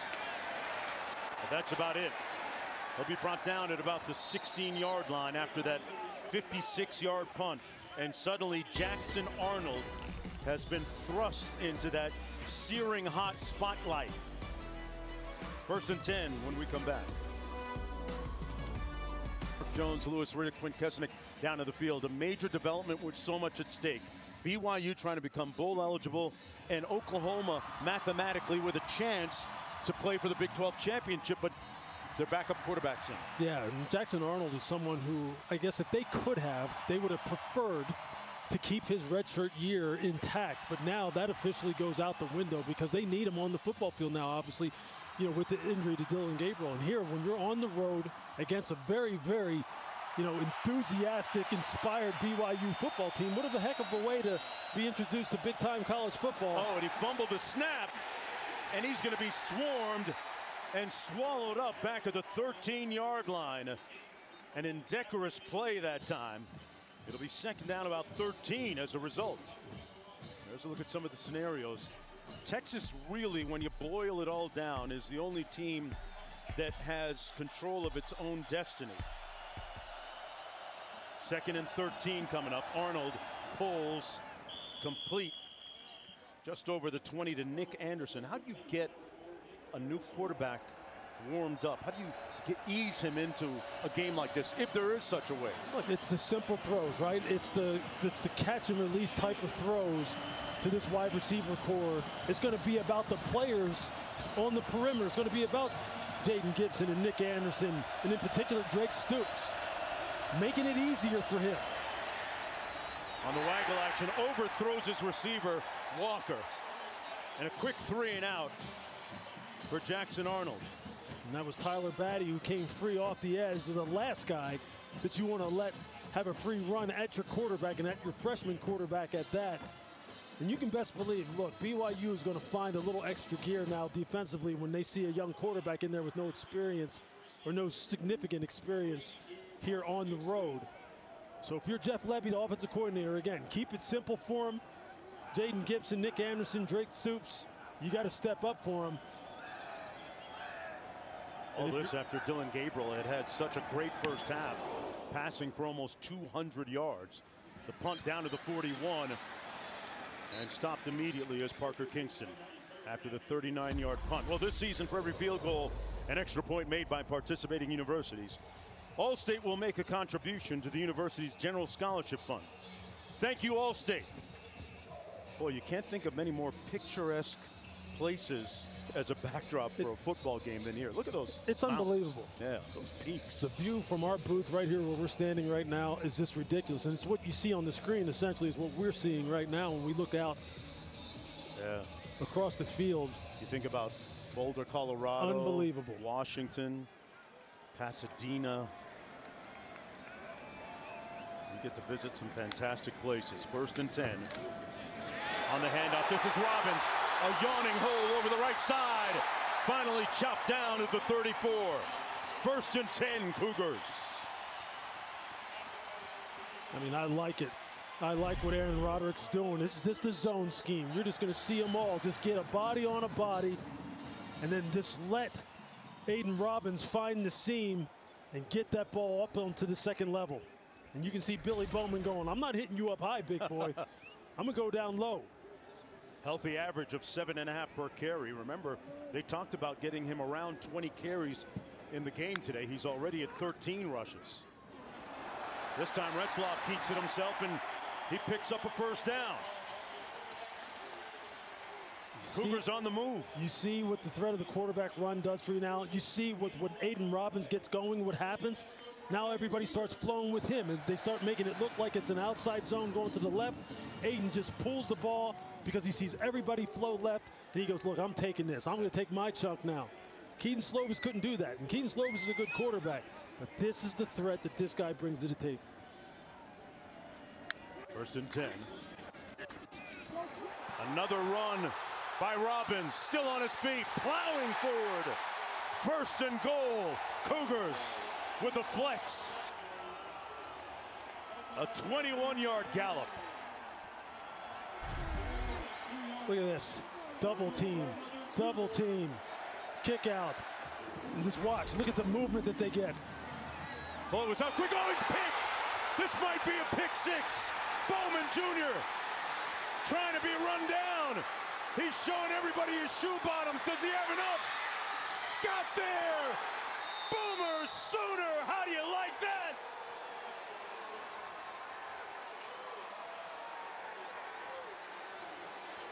A stunner of a turnaround. A dollar bill touchdown pick six.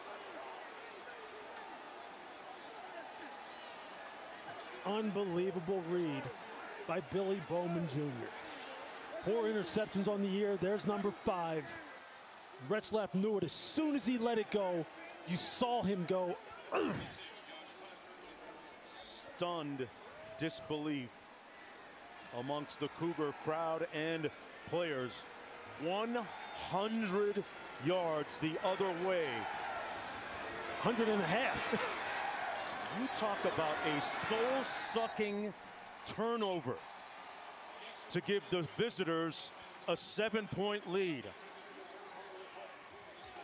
The task for Retzlaff now is to bounce back. Hey, all Billy Bowman did, he sat on the stop route by Cody Epps, and he took it. And after that, it was just like, just don't let me get caught. Don't let me get caught. Don't let me get caught.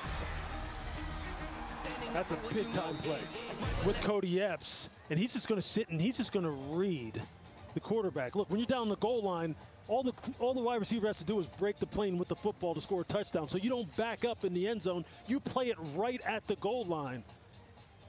Wow. And you could see, we couldn't really see it on the replay, but you could see Retzlaff, as soon as he let it go, he knew that that was going to potentially be a pick and be a bad situation. Give Billy Bowman credit. He played the down and distance, played the tendency, played it at the goal line perfectly. That's textbook defensive back play. 1st and 10. Robbins again with another first down, picked up 14. Key Lawrence making the tackle. You could see Retzlaff on the phone beating himself up a little bit, apparently mentally, over that mistake. How do you get him settled down right now? How do you get him settled back into the flow he was in the first half? I think, again, you just kind of lean on the run game. Again, just keep feeding the ball to Aiden Robbins. Let him get out on the perimeter with the RPOs. And you tell him, look, it happens. It's happened to some of the very best quarterbacks. Robbins, another big hole up front, and another prodigious gain for the Cougars offense.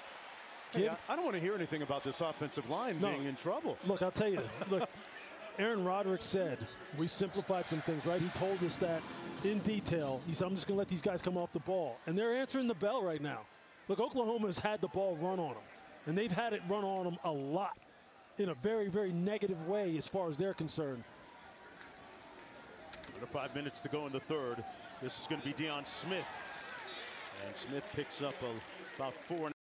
Aaron Roderick getting his offense ready for this game. Right now down by 7. And a little bit of a patchwork job on the offensive line. But that simplification that they've been able to make coming into this game has really paid dividends. I mean, just think about this. The Oklahoma defense gave up 230 yards rushing to Kansas, 191 yards rushing to West Virginia. Well, Kansas, they give everybody fits with their running game, and West Virginia has one of the most physical offensive lines in football. They're going to hand it off again to Deion Smith. Nowhere to go this time. Brought down for a loss of 2, but Robbins has rushed the ball 16 times for 151 yards. Here in the third quarter with just under 4 minutes to go. 3rd and 7 coming up for BYU. And you know, if you're Roderick, Aaron Roderick, you're thinking this. If I can just pick up another first down with the way we're running the football, a shot play's coming, right? Because now Aiden Robbins has been hammering you. The play action pass is coming. A shot's coming to Chase Roberts or someone down the field. It's just a natural progression in the play calling sequence. Wow, look at that. Darius Lassiter just slipped while going in motion. They come underneath on the pass, and Smith is going to be stopped up about 3 yards short of the first down. An interesting 4th down decision for Coach Sitake. With under 3.5 minutes to go, I wonder what the analytics say about this situation. With the nose of the ball at the 35, it says go. Kalani's saying, I agree. Because right now we're running the football, we're capturing the line of scrimmage. They have had people open on the perimeter now. Empty. Wow, 3 receivers out to the top of the screen, and BYU going to call timeout. This is their first one of the half with 3:02 to go. Kalani Sitake's team definitely showed up this afternoon. But time now for today's weekend lineup, brought to you by Wendy's Beef.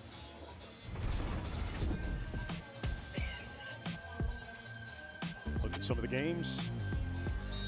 That Washington-Oregon State game is going to be an absolute headbanger on ABC later on tonight. I can't watch Michael Penix Jr. pass enough. I love watching him spin that football. What a big time game going into a very hostile environment for Michael Penix. Yeah. Missouri has been playing some really good football. We just saw Clemson last week, and you know those rivalries, North Carolina and Clemson, those are just always big time games, man. 4th and 2 for BYU coming up. L.J. Martin in the backfield. You got to think, is it Cody Epps' time? He's the guy right now. Whenever they put Chase Roberts in the slot, sometimes that's a tell as well up here at the top of the screen.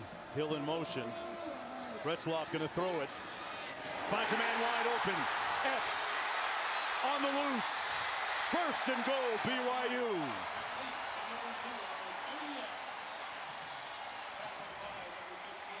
He's the guy. Aaron Roderick told us, I have a lot of stuff in for Cody Epps today. And you can see all the kind of different things. He usually works in the slot. Here you just see him just trying to find a little soft spot in that zone, just trying to uncover for the quarterback. And what was cool about Cody Epps is he told us this. He said, look, Retzloff sometimes turns plays in the backyard type of football, and it doesn't require us to be as precise as maybe we would need to be with Keaton on the field. And that makes it more fun sometimes when you just react instinctively. You're seeing that play itself out now. Retzloff keeps it, and he's going to be brought down at about the 5-yard line by Danny Stutzman.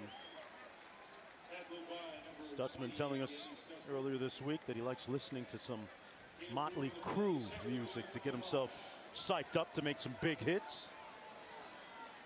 Made a stop there on 2nd and goal now. 3 receivers into the boundary, and see who this penalty's against. The whole left side of the BYU offensive line. False start, that way, didn't it? Number 78, offense. 5-yard penalty, 2nd down. And Kingsley saying, you're going to signal me out? Look, we all move.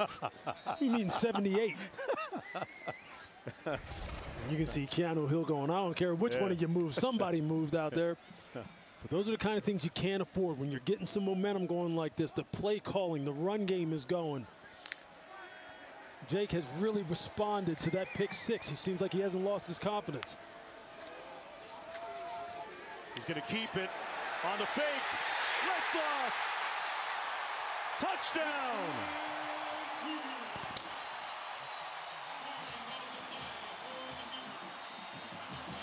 That'll keep your confidence too. Yes. Go ahead and score a touchdown. The young man has basically made great decisions all game long, minus the pick 6. And what a great response. You'd love to see that kind of composure in the wake of the major disappointment, the pick 6 that he threw just a few moments ago. Did the knee go down? Is it right there? The ball might have been over, though. I think the ball, yeah, I agree. Take another look at that. The touchdown is under further review. Let's get another look at it. Down. He might be. The ball's over there, though. I know, but you know, if you back that up a little bit, right? Okay, let's see. You go real slow, frame by frame. Are they going to say the knee is down right there? Is that ball in his hand? Does it break the front plane of the goal line? Well, the call on the field is a touchdown. Yeah. Must be indisputable video evidence to overturn the call. Yeah, I don't really see where the front of the ball is. Where would they declare him down? Right there. Is that ball breaking the plane? Is there enough evidence to overturn it? We're going to find out here in a minute. But either way, a great response by Retzlaff. If you backed it up one frame,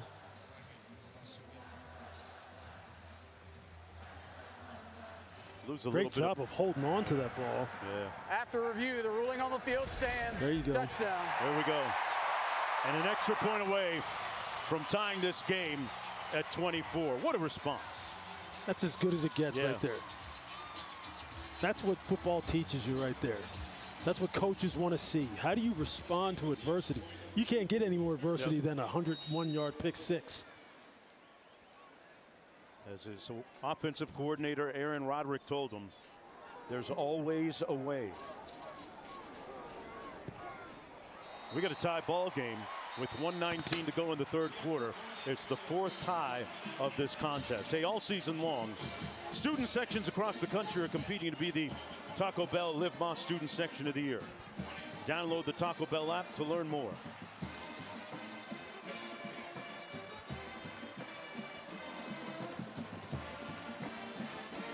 If you're just joining us, Oklahoma still in the running to play in the conference championship game with a host of other schools, but the stickler is that Dillon Gabriel is done for the rest of the game, suffering an injury in the second quarter.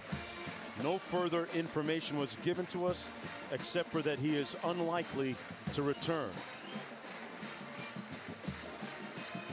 And just a moment ago, if you're just joining us, BYU scoring a touchdown in wake of quarterback Jake Retzlaff throwing a 100-yard pick six.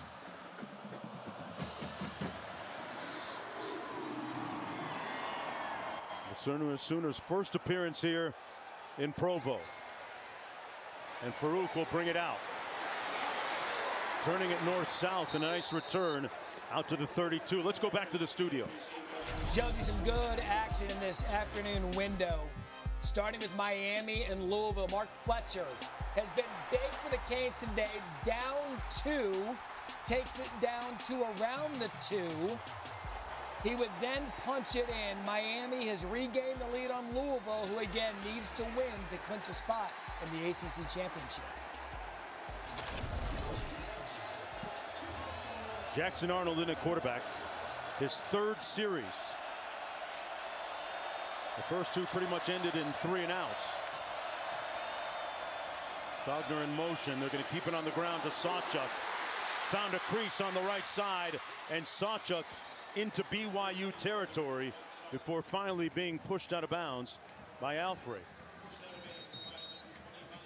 Got a player down to the field with under a minute to go in the third. There you see that counter play, getting outside on the edge.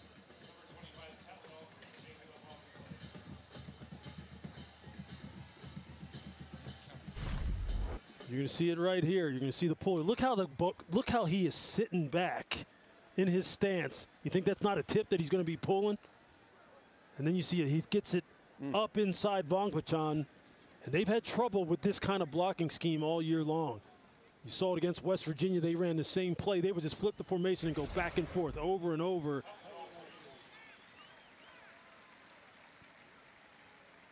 Well, I guess that's one of the ways to ease some of the pressure on Jackson Arnold, right? There you go. 32-yard gain. This is his 5th game of the season. He's got some numbers on the year, 13 of 15 overall coming into this one today. He was ESPN's #1 ranked high school quarterback in high school. 50 seconds to go in the third. Stoops the inside receiver to the top of your screen, but they keep it on the ground. Sawchuck breaking tackles and powering his way down to another first down at the 26. And guess what? Here they come again. Now this time they run it like this. They got double pullers this time. They watch tape. They see what teams struggle with schematically to stop. And then coaches go, oh, we're on to something here. And as you mentioned, Mark, take some of the pressure off the young quarterback, repeat the blocking schemes and the plays that have given this team a lot of trouble previously, and let Sawchuck go to work.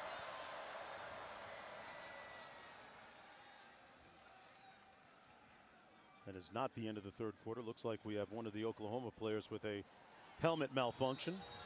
Q. Right guard, McCade Metier, face mask up by his eyebrows, comes undone. His teammates tried to slap it back on. It wouldn't go. The umpire sees it, says, son, you got to leave the game with that. Hey, man, no time for Home Depot. Fix that thing up. That's the end of the third quarter. Now let's welcome back, everyone, to Provo, Utah. And a raucous, boisterous, vociferous crowd here at BYU. 15 minutes to play to see if BYU can get a win and become bowl eligible, or if Oklahoma can stay in that conference championship picture. On 1st and 10, the handoff to Sawchuck. Picked up about 2 yards on the play. Mark, they keep going with the counter, with the G schemes, the pullers. It's funny how sometimes football isn't all that complicated. You kind of know what works, what gives the other team trouble. BYU did a nice job that time. Max Tooley kind of setting the edge and not letting that ball get north and south. 2nd and 8 coming up.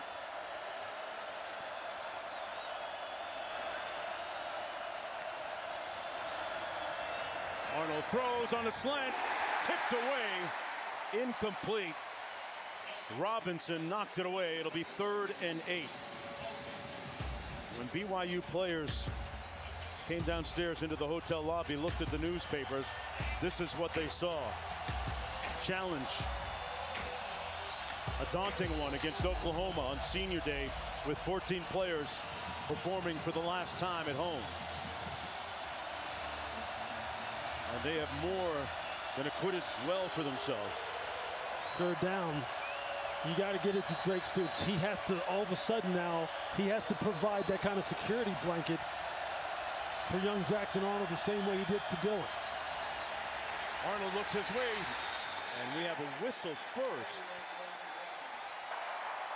False start, number 75, offense. 5-yard penalty, 3rd down.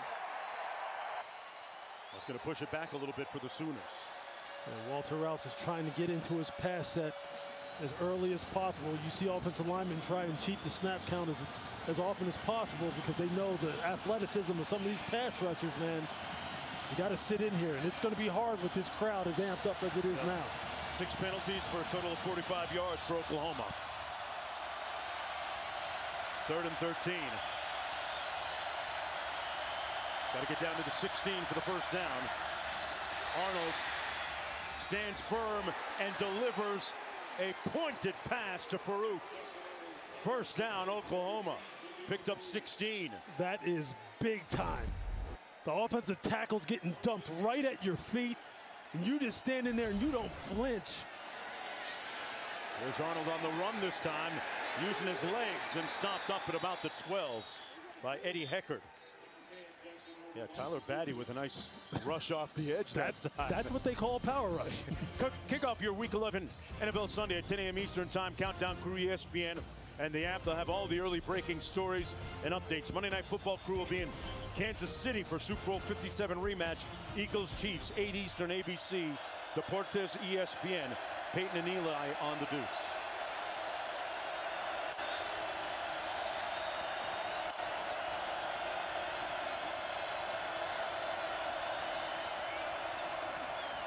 Arnold hands it off to Walker. Nowhere to go. An impervious defensive front led by Wakely. That's a nice play by Crew Wakely. He fires immediately as soon as he reads run. That's a big time tackle. Yeah. Big time against Tommy Walker, who goes 216 pounds and can break tackles as well as anyone. Big time. I know you like that good safety play. Oh, you know what? Hey. Defensive players get paid too. Yes, sir. 3rd and 7. Again, it's got to be Drake Stoops' time. There he goes in motion. Arnold pulls incomplete. over the head of Farouk, the intended receiver. 4th down coming up, and in comes the field goal unit led by Smith. That's a nice job of coverage by the BYU secondary. That time was Camden Garrett, who you see on your screen. You see him skipping off the field because he read that perfectly. It's hard to cover that shallow crosser outside in and sprint across the field and prevent the catch. He did it perfectly, took the perfect angle. Nice defensive play. Smith can attempt this one from 27 yards out. Made one earlier this afternoon from 23. Wow. He missed it. A squandered opportunity. And the Cougars will have an opportunity to take the lead with the football when we come back. Compelled to do what was morally right, hence the name Ron Knight. From that moment on, we saw progress for LDS, open door opportunities they did address. For the next act, it was a steady stream at quarterback. All shapes and sizes, young and old. A guy named Ty slated for football gold. This one always had a contrarian view. That's what Jim added to this crew. The last one was present due to a historical mission. At quarterback, Jaden, the first ever, a well overdue decision. Big facts. Wonderful lineage of quarterbacks here at Brigham Young. And they've got Jake Retzlaff in there right now, playing well. His 3rd consecutive start in place of Slovis. 2nd down and 7. They keep it on the ground with Robbins. Sets up a 3rd down and 5 coming up for the Cougars. Tied at 24. Terry making the stop for Oklahoma. Robbins has had a pretty good game keeping it on the ground. He's rushed for 156 yards.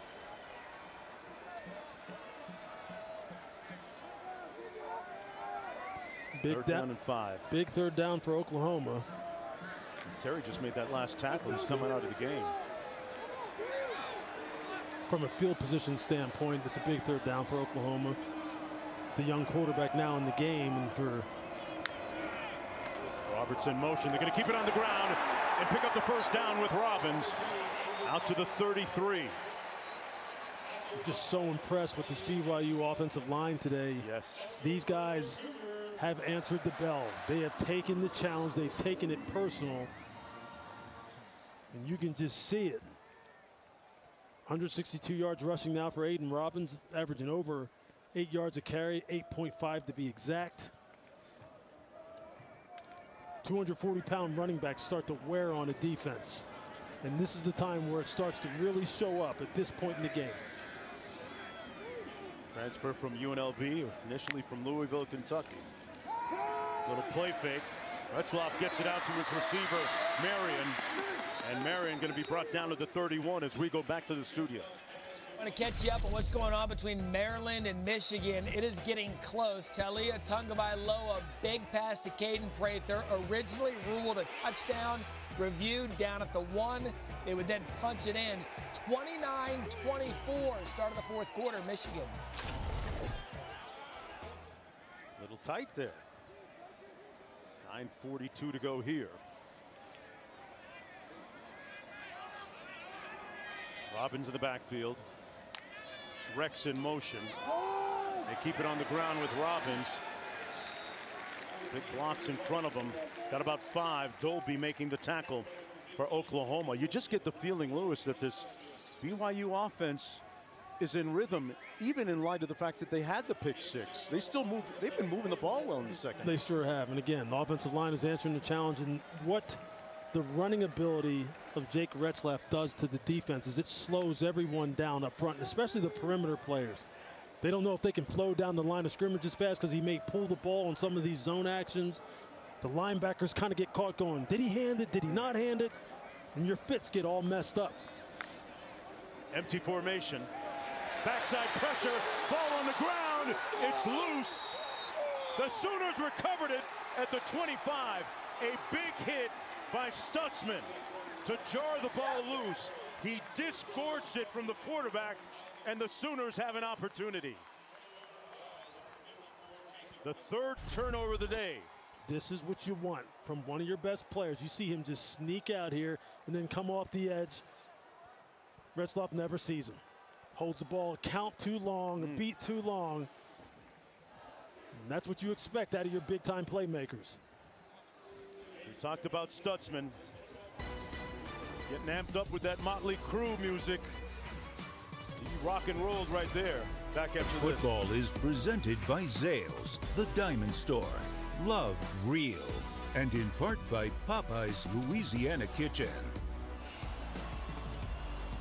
The Y in the sky, high above Provo, about a mile up the Wasatch Mountains. And we sit in the valley in Lavelle Edwards Stadiums. And this is Big 12 football on ESPN. Great scene set. Here's the run from Sawchuck. Staying on his feet. Picked up about 3 on the play. Good, tough run by Sawchuck. You see the lower body power. Yeah. But again, there comes the weak side counter. Going back to it over and over again. He's going to take off, Arnold is. Still on his feet, and he got rocked. Lewis, Crew 2 yards short. Wakely saying, hey, young freshman, be careful now. You're running through there, standing straight up and down. 3rd and 1, up at the line quickly, going with tempo. First down and then some for Sawchuck, and then some, and then the touchdown.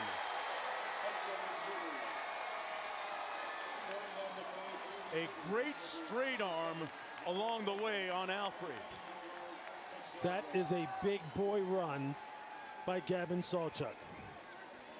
Redshirt freshman, just look at the lower body power. Boom, get your pads down. Stiff arm, stay on top, stay on balance, another stiff arm. He's been doing it ever since they inserted him into the lineup. He was averaging at 7 yards a carry coming into this game. Had 135 yards versus West Virginia, 111 versus Oklahoma State. So the Sooners, Lewis, able to capitalize on that fumble recovery, on that hit on Retzlaff. The 3rd turnover has resulted in 21 Sooner points. I'm not sure what's in that taco, but we got a tasty game right here. 7-point lead for Oklahoma, just under 8 minutes to go.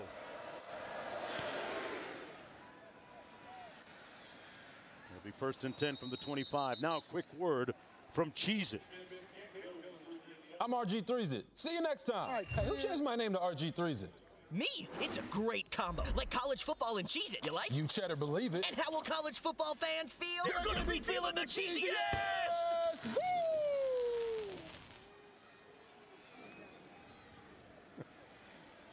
7:57 to go.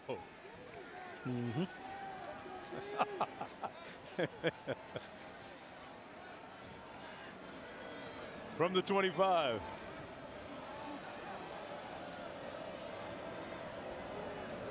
Epps in motion with the catch. Great move, but brought down right near the line of scrimmage. Wonderful tackle by Kendall Dolby. It'll be 2nd down and 10.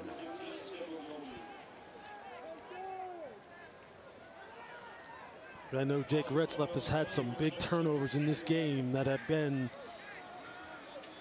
very advantageous for Oklahoma, but you just still you just get a feeling he's going to make another play. You just see the confidence. You see that gunslinger mentality. You see that quick whip of an arm. And they've got some playmakers that have been able to make plays down the field.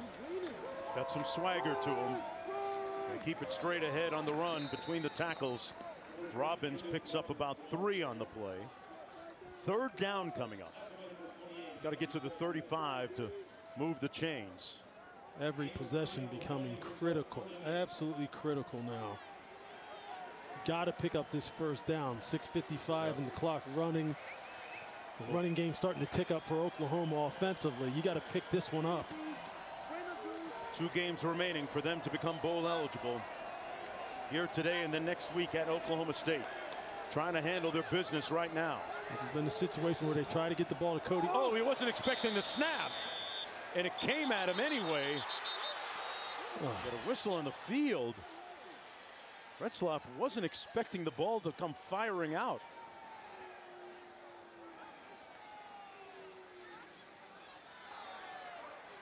Not all the offensive players were set. This is a false start. Number 3, offense. It's a 5-yard penalty, 3rd down. Can't afford to implode like that. Retzloff was stunned when the ball came out. We'll see where number 3 wasn't set. That's Aiden Robbins, running back. Didn't see him move. Interesting call. BYU players complaining that Oklahoma clapped there, which led to the early snap. Wonderful explanation, Q.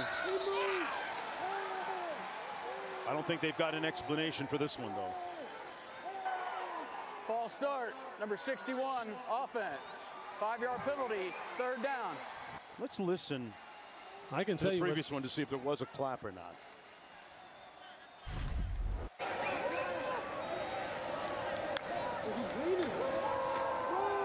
That was this play.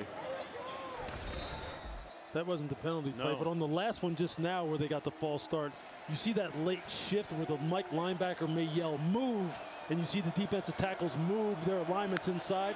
That's what caused the offensive line to move on the last one. Robbins on the run.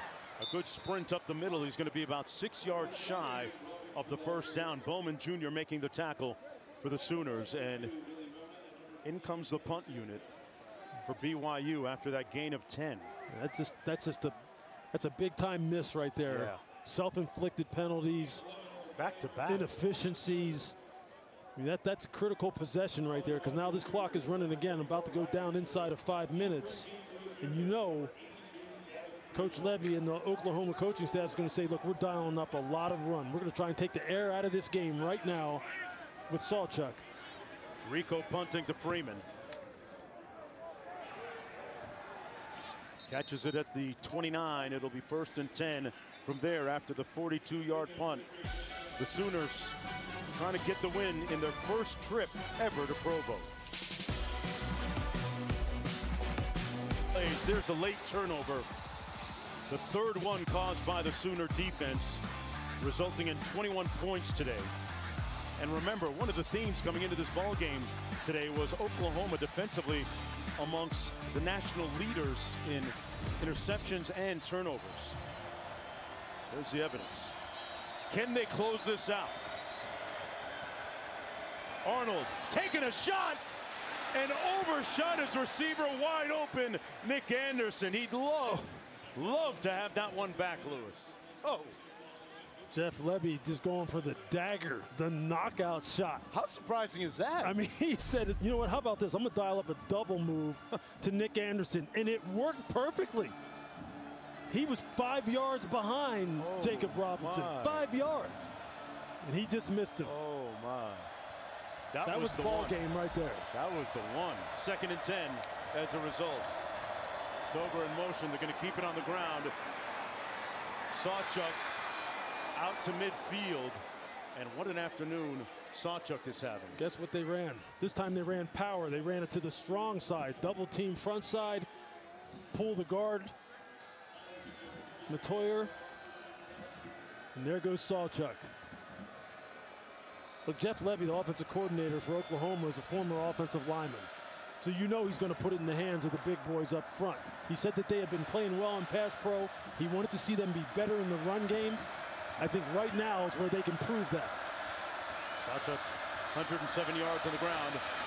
Arnold fakes the jet sweep to Stoops and keeps it himself and picks up about 4, almost 5 yards on the play. Let's take a look at today's Goodyear College Football Playoff rankings. What jumps off the page at you there, partner? Anything in particular? Oh, man, Washington with that tough game tonight on ABC. I think I'll be on a flight trying to watch it on the airplane. Yeah, that wireless better be working on my Delta flight. Yes, indeed. But, yeah, I mean, look, the big boys are still at the top. Georgia, the class of the group so far, man, with the way they've been playing. Arnold's There's good teams right there. Predetermined quarterback run. Arnold put his hat down, fighting still, and picks up the 1st down. Interminable effort by the stand-in quarterback. Jackson Arnold picked up 6. Mark, that's a heck of a run right there. That's a heck of a run. Those last 2-3 yards. You just hope that the safety crew, Wakely right there, 38, you hope that he's okay. He's got a brace on that left shoulder, and that was the arm that got caught right there. He has put some big hits on, but getting back to the freshman, Jackson Arnold, that's a heck of an effort. A heck of an effort. Come on, man. That was 3:26 to go. Trying to run this down. And just look here. He ran the quarterback power on the play before, and here he's got two guys hanging on him, and then here comes the third, and he has the awareness of where the line to gain is. Hey, look, man, you missed the big throw. You missed the dagger throw to Nick Anderson that would have put this game on ice. And you go, hey, you know what? How about this? Just let me run it, coach. Yeah. Is coach telling him now, hey, that was a nice play, but I need you to get down safely the next time. Yeah. But you see what the young man is made of. You see why he was a 5-star coming out, why he was the #1 quarterback coming out in this class. Clock running. 15 on the play clock.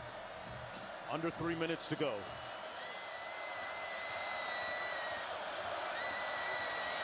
Arnold, quarterback run again, got back to the line of scrimmage.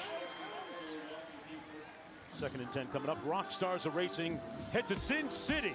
Don't miss the Las Vegas Grand Prix tonight at 11:30 Eastern on ESPN, with additional coverage on ESPN Plus and ESPN Deportes in English and Spanish at midnight. That's when the party starts jumping in Vegas, I guess. I'm gonna be watching that one too. Yeah. I love me some Formula One, but I'll tell you what, I also love good big-time football. And right now, I'll tell you what, I'm a little confused. Talk to me. Why isn't Gavin Sawchuck in the game? Why isn't he still running the football? He's standing over here on the sideline. He has been in his groove. They give it to Walker instead, Lewis, and Walker picks up about 3. Mahe making the tackle on the play. Oklahoma with 3 timeouts. BYU is going to burn one right here. They'll have 1 remaining now with 2:04 to go in the game. You see that Big 12 logo in the background. Here's what it's going to look like in the ever evolving landscape of college football. A look at who's in, who's out, what year, when, who's got the moving trucks. Hi, man. I like it. Hey, Lewis, the Big 16. We started at 10 a.m. this morning. That's all I'm going to say. We started That's a little different. We started a lot earlier than that. I think my phone was beeping at about 5:15 this morning, and it was pitch black out. But I'll tell you what, this game has been worth the price of admission. What a these BYU fans really eager this year in the Big 12. They're loving it. They realize that this team has a ways to go. Today's a good showing. And one thing to me that stands out, a lot of Oklahoma fans here, Mark. A lot of Oklahoma Sooner fans on their feet right now. They traveled well, Q.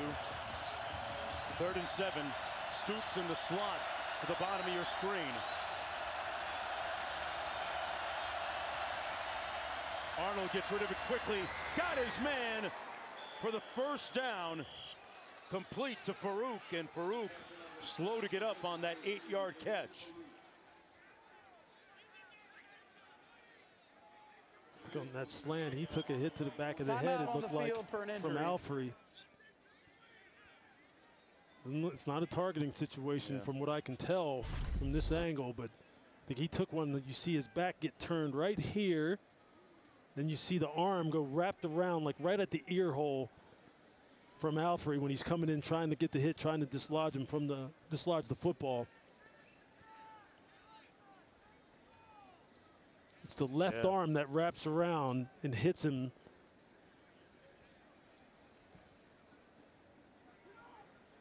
You'll see it right there, left arm, right on the side of the face, underneath the chin.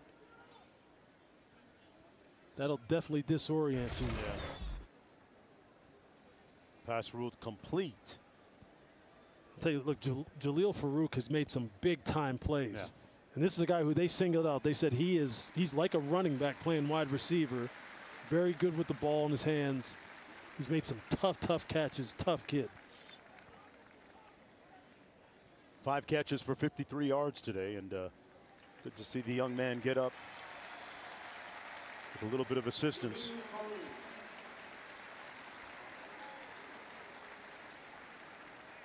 Moves the chains at 1st and 10. Man, Arnold got it out of there quickly, Lewis. Yeah, that's a big time throw. Yeah. Made a play when he had to. And there's the two of them. Arnold coming in for Dillon Gabriel to start the second half. Gabriel has not played at all since the second quarter. Here on senior day at BYU. Gabriel with an undisclosed injury.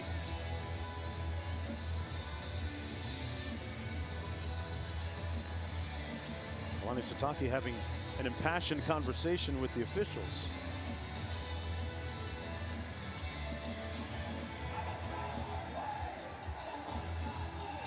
When we went to visit with him earlier this week, had a whole bunch of stuff in the conference room, all of his belongings, trophies, pictures. There was a flood in his office. He had to shift everything into the conference room. Has a great vibe the about ruling him. on the field is under further review. They're going to check the last play. They're going to take a look at the video.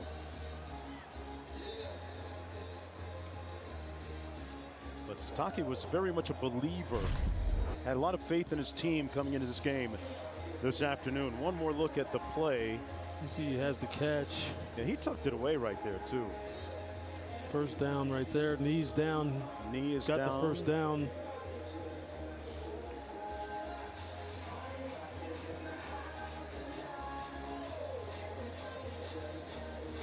Well, the ruling was a reception and a subsequent first down.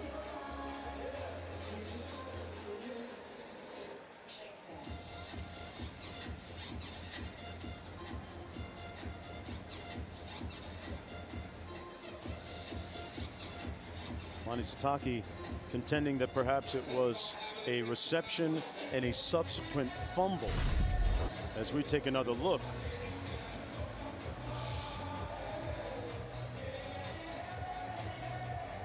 The ball coming out, but his knee appeared to have touched prior to the fumble, which would mean he's down. I mean, he took catch a good 2 steps after making the catch. Down.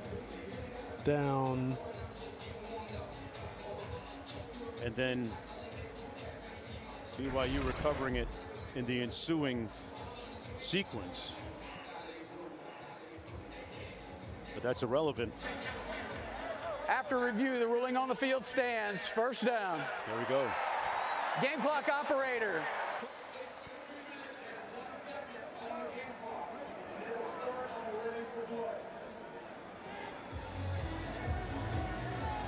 So as of now, they've got 2:01 on the game clock. It'll be 1st and 10 for Oklahoma. And BYU with the daunting task ahead with just 1 timeout remaining on defense right now.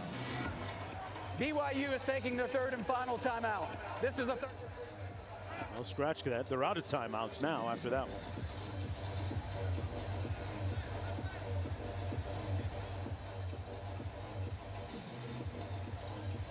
Sawchuck talked about the challenges of being in the Big 12, and he's got a blueprint for it, having gone through it at Utah before. Meanwhile, earlier this week, Q ascended the Y and the hill up there in the backdrop. Look at this. When you're in Provo, Utah for a BYU game, you got to hike to the Y. 1.1 miles up, more than 1,000 feet. So we turn the corner, and suddenly there's a Y, and there's a beautiful, beautiful view. Suddenly it's raining. Trust me, folks, he made it down safely. Arnold brought down safely in the backfield.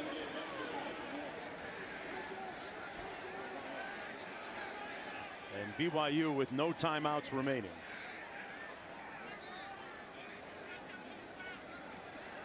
See, Q's a bigger man than me. I'm afraid of mountain lions and snakes and all them things up there. He is too. Yeah. He's scared of them. He doesn't look it. 2nd and 18 coming up. Talk about dodging one today. Oklahoma came in here pretty healthy favorite. Lost their starting quarterback Dillon Gabriel after the first half. And that pick 6 really helped the cause when Billy Bowman Jr. took it back 100 yards. And Oklahoma on the cusp of registering its first win ever against BYU. In this, the 3rd meeting between the two schools. Able to capitalize on 3 turnovers, flipping it into 21 points. BYU wanted to find out, though, what they had from Jake Retzlaff, and we talked about that during the game.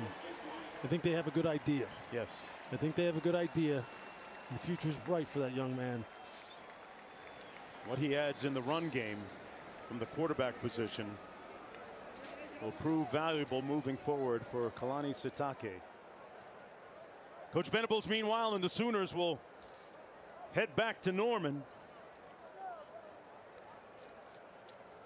And I'm sure in the airport in a few minutes we'll be hearing a bunch of singing that goes along the lines of Sooner born, Sooner bred, and when I die, I'm Sooner dead. Q. Coach Venables congratulating BYU quarterback and speaking to his SID here. A great sportsmanship scene here, and these BYU players and fans are terrific. Coach, I want to ask you, what do you think made the difference? Our guys just found a way. I'm not much for hanging on defense, but our guys showed toughness and belief, and great job by Jackson there in the second half in the offense, running the ball, throwing it. Heck of a catch there by Farouk to really kind of seal the game, but got enough stops in the second half to make a difference, and we got a lot to improve on, a lot to clean up. What was it like for you as a leader when your quarterback Dillon Gabriel goes down at halftime? You turn to Jackson and say, "We can do this." What was that like for you? Well, I mean, it's twofold. First and foremost, you're always you hate it, for your quarterback when that happens. But man, I knew what 10's all about, so none of that surprised me in any way. We got 2 really, really great quarterbacks. What type of response did you see from your team there? Yeah, again, belief, toughness, fight. Let's figure this thing out. That's what it's about. We anticipated getting BYU's best effort. They're 4-1 at home this year. They've got capable players. They put it all together. The new quarterback, it's his 3rd start. They did a great job running, the zone and the option and converting there in the second half on some 3rd downs, some RPOs. They did a nice job. And again, that's no surprise to me. That's what BYU's all about. They've got a lot of pride. Congratulations, Coach. Thank you. All right, Q College Football Scoreboard coming up next, followed by North Carolina Clemson. For Lewis Riddick and our talented crew behind the camera you never get a chance to see, and Quinn Kesnick, I'm Mark Jones. What a game. Right now, we're going to check in with the studio. So long, everybody. From Provo.